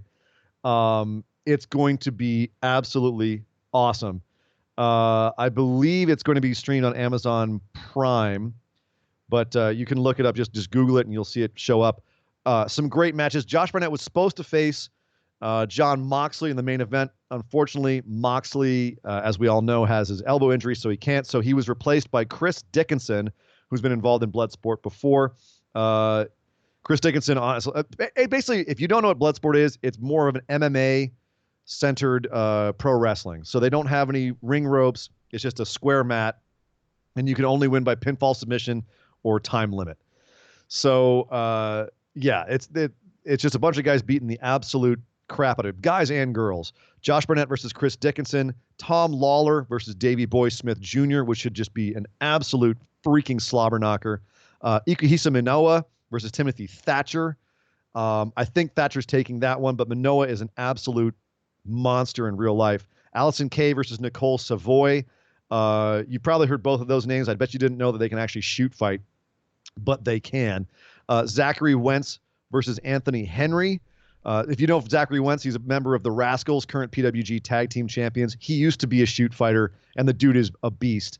Anthony Corelli versus Simon Grin. If those names ring a bell, it's because Simon Grimm used to be a member of the Vaudevillains over in NXT. He is now shaved his mustache and has gone shoot fight, and he is a beast. Anthony Corelli, you might know better as Santino Marella. He's not bringing the Cobra to this one. That dude is a legit judoka. He's going to whoop some ass this Saturday. You've also got JR Kratos versus Eric Hammer in what will likely be Nick's favorite match of the whole thing because it's two really big dudes doing big boy things. Sumie Sakai versus Lindsay Snow. I'm very curious to see if Sumie can really work. She does have a, I believe, 2-4 legit MMA record. So I'm curious to see how she can do in this. And then Matt Mikowski versus Rory Gulak, who is about as legit as they come. He once went move for move with Zack Sabre Jr. in a match I saw. There's another guy named Gulak out there. Yeah, you know what? And I forget if Rory is actually Drew's brother or not, if they are related. But yeah, there's another guy named Gulak. So I'm Googling at the moment. Are you? Perfect. It looks like him. It looks like his younger brother. Yeah. Yeah, his brother Drew Gulak. There you go. Yep. So Drew Gulak's brother, who is also an absolute beast. Huh. So fantastic card. Check out Bloodsport this Saturday if you're interested in a little bit more hard-hitting MMA style pro wrestling. And Josh Barnett, also a fantastic guy, good dude, metalhead, and yeah. I'll leave it at that. Moving on, Impact is going to Access TV after the Bound for Glory pay-per-view because Anthem purchased a controlling interest in Access TV. Interesting. Also on Access TV, New Japan and Women of Wrestling. So it remains to be seen what happens with all of those companies who will be shown on Access TV. Obviously, part of this was that Anthem wanted to have Impact being shown on Access TV. So whether they'll have other wrestling as well still on that channel remains to be seen. Jim Cornette, speaking of TV and wrestling, NWA is going to be coming out on TV this fall, and Jim Cornette will be on commentary along with Joe Gali. Also confirmed for TV tapings, Colt Cabana is now working on NWA, so keep an eye out for that in October. MLW is going to have its first pay-per-view in November 2nd.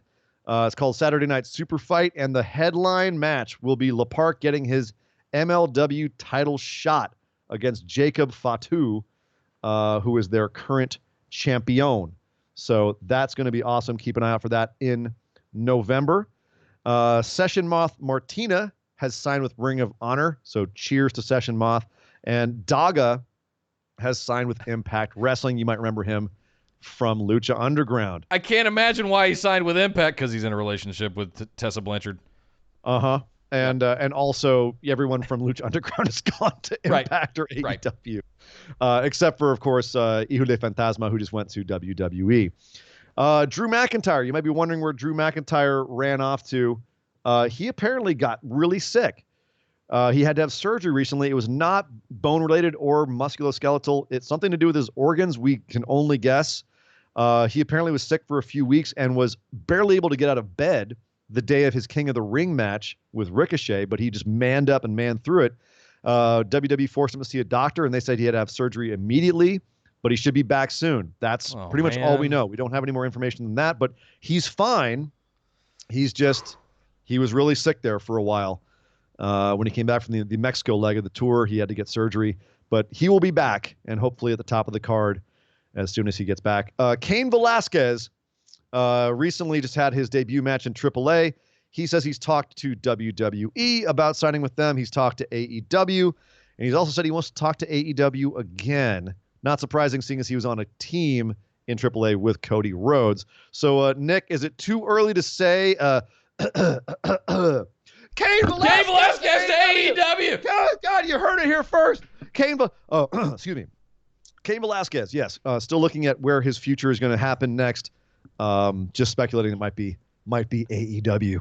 Yeah. You heard it here first. And finally, there is one less pro wrestling podcast on the market. Vince Russo's podcast has been dropped by Westwood One. I have no doubt that, like a fungus, he will pop back up somewhere else. But for right now, you cannot hear Vince Russo's terrible podcast anymore over on Westwood One. And Nick, that is the news. Thank you very much, Surrey and Dangerous. And thank F, we don't have to listen to that podcast anymore. Not that I ever did anyway. Other than when somebody said, hey, did you hear what Vince Russo said last week? No. I tried it a couple times, man. I did. I gave it my best shot. Woof. Well, guys, that is our show for this week. As we mentioned before, no show next week, unfortunately, as I will be dodging hurricanes in the middle of the Caribbean Sea. Aww. Oh, boo-hoo. Woe is me. You make it sound so sad. Playing my violin. But we will be back the following Sunday to catch you up on the happenings of our picks, the results from Clash of Champions, how things came down. And we're going to begin the transition over the next few weeks into our 2-show format on Tuesdays and Saturdays that will be starting October 1st. Tuesday, October 1st. Be ready for that. We've got some things to change over and some events to schedule here on YouTube. Everything's going to be live. We're ready to go. We hope you are too. But to do that, make sure you are subscribed right here on youtube.com/bustedwideopen and hit that notification bell because I'm going to be pre-scheduling events for all of our live streams upcoming. And you will want to be aware of those so you'll get into the notifications when we do go live or schedule new events. So make sure you're subscribed. You can also be in the Busted Wide Open discussion group on Facebook with the rest of the phenomenal ones. And you can find a link there to our Discord server for all of our listeners for live chat all the time, every time, for pay-per-views, weekly shows, all kinds of good stuff. And hey, if you just want to talk about some music and movies, that's cool too. We got channels for that. Come hang out with us in the Discord.